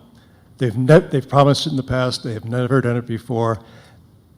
That's why this whole consent-based process is doomed to failure. Thank you, Mr. Marchbanks. So that wraps up the public comment period. Again, thank you very much for your thoughts. Now I'd like to turn it over to Mr. Andrew Griffith, the Associate Deputy Assistant Secretary for Fuel Cycle Technologies, to offer his closing remarks. Mr. Griffith? Thank you, Jim. And on behalf of Secretary Moniz, John Kotek, and the entire consent-based siting team, I want to thank you all for coming out tonight. When we scheduled this meeting in Boise, we knew that with the heritage of this state and your involvement and advocacy for what you believe in on the topic of nuclear waste, that we would not be disappointed, and we weren't. Because you really did come out. You came out in numbers, you came out in volume, you came out in emotion, and that's all really valuable to us as we try to develop solutions for the future. So I'm going to talk a little bit about the challenges, I'm going to talk a little bit about the trust issue, and then I'll talk about where we go from here. This is a major challenge. I don't think anybody in here can deny that. There's a lot of opinions, there's a lot of thoughts about how it should be solved. But another thing I know is that it's not a simple solution. In order to do this properly, in order to do this in a durable manner, in a way that's going to survive time, elections, policies, it's not going to be a simple approach. We can't predict the future sufficiently today to see how it's going to finally be solved in the end. What we need to do is develop what are the best next steps to solve this challenging problem. And from the Department of Energy standpoint, we believe we're starting now on having that dialogue. We want to learn from you, and this is part of the process, what we can do to take those best next steps. So let's talk a little bit about trust. Clearly, we're operating from a trust deficit. We get that. It's identified in our strategy that having an independent organization is a way of better establishing a position to move forward on. But this issue is far too important to wait for Congress to act and create this new organization. So we believe there's some valuable steps that we can take in the near term to head in the right direction, to do it in a transparent way that engenders trust. And we don't want you to just say, oh yeah, now you're taking a couple steps, we trust you. We want this to be something where we make commitments, you hold us accountable for those commitments, and that we establish a foundation of which some future organization we hope can take this on and bring it home to a final solution. Because this is a national issue, we need to solve this problem not only for the reactor sites around the country. We're trying to solve this for the Idaho National Laboratory and the waste that's been accumulated there. So we're not here to try to find a site in Idaho. We're trying to find a site as we design a process for the future that identifies the home site for that waste that currently resides at the Idaho National Laboratory. So this is a solution-oriented process we're trying to design. So where do we go from here? How do we take those next steps? Well, the first part of that is we plan to issue a draft report for further public comment at the end of this fiscal year in September, where you can provide us feedback on, did we capture your concerns, your ideas, your concepts for how this process should look? We know it's probably not going to be exactly what you hope for. That's why we're sending it back, so you can help us make sure we get it right as we go forward. And then provided we get funding from Congress and direction that doesn't hold us back, we want to start having meaningful conversations with communities that want to step forward and start to understand what it would be like to host one of these facilities in a robust, integrated waste management system that ends in disposal. Again, that's not going to be an easy conversation, but we're just trying to start it. No commitments, no guarantees, just establish a relationship built on mutual trust, honest, open, transparent, in a way that both sides are learning together on equal footing. We're not trying to impose anything on anyone. We want to learn just as we hope to share information with a potential host community. So, again, the best way to solve a complex, challenging problem like this is taking a step forward and then taking another step forward. We want to design a phased and adaptive process that can learn as it goes and take positive steps forward until we ultimately solve the problem. So again, thank you tonight. We really needed your input. You all did deliver, and we look forward to additional engagement as we go forward and solve this together. Thank you so much. Safe travels home. Thank you, Mr. Griffith. Thank you, panel members. Thank you, audience, both here in Boise and on the webinar. Thank you, logistics team. Thank you, facilitators. Very good session today. Do not forget, please, to pass in your meeting evaluation forms. We read them, we use them, we design meetings based on them. This wraps up the formal part of the meeting, and the webinar will now close. For those who wish to join the informational poster session, we invite you to do so now. Thanks again for showing up. We are adjourned. Have a good evening.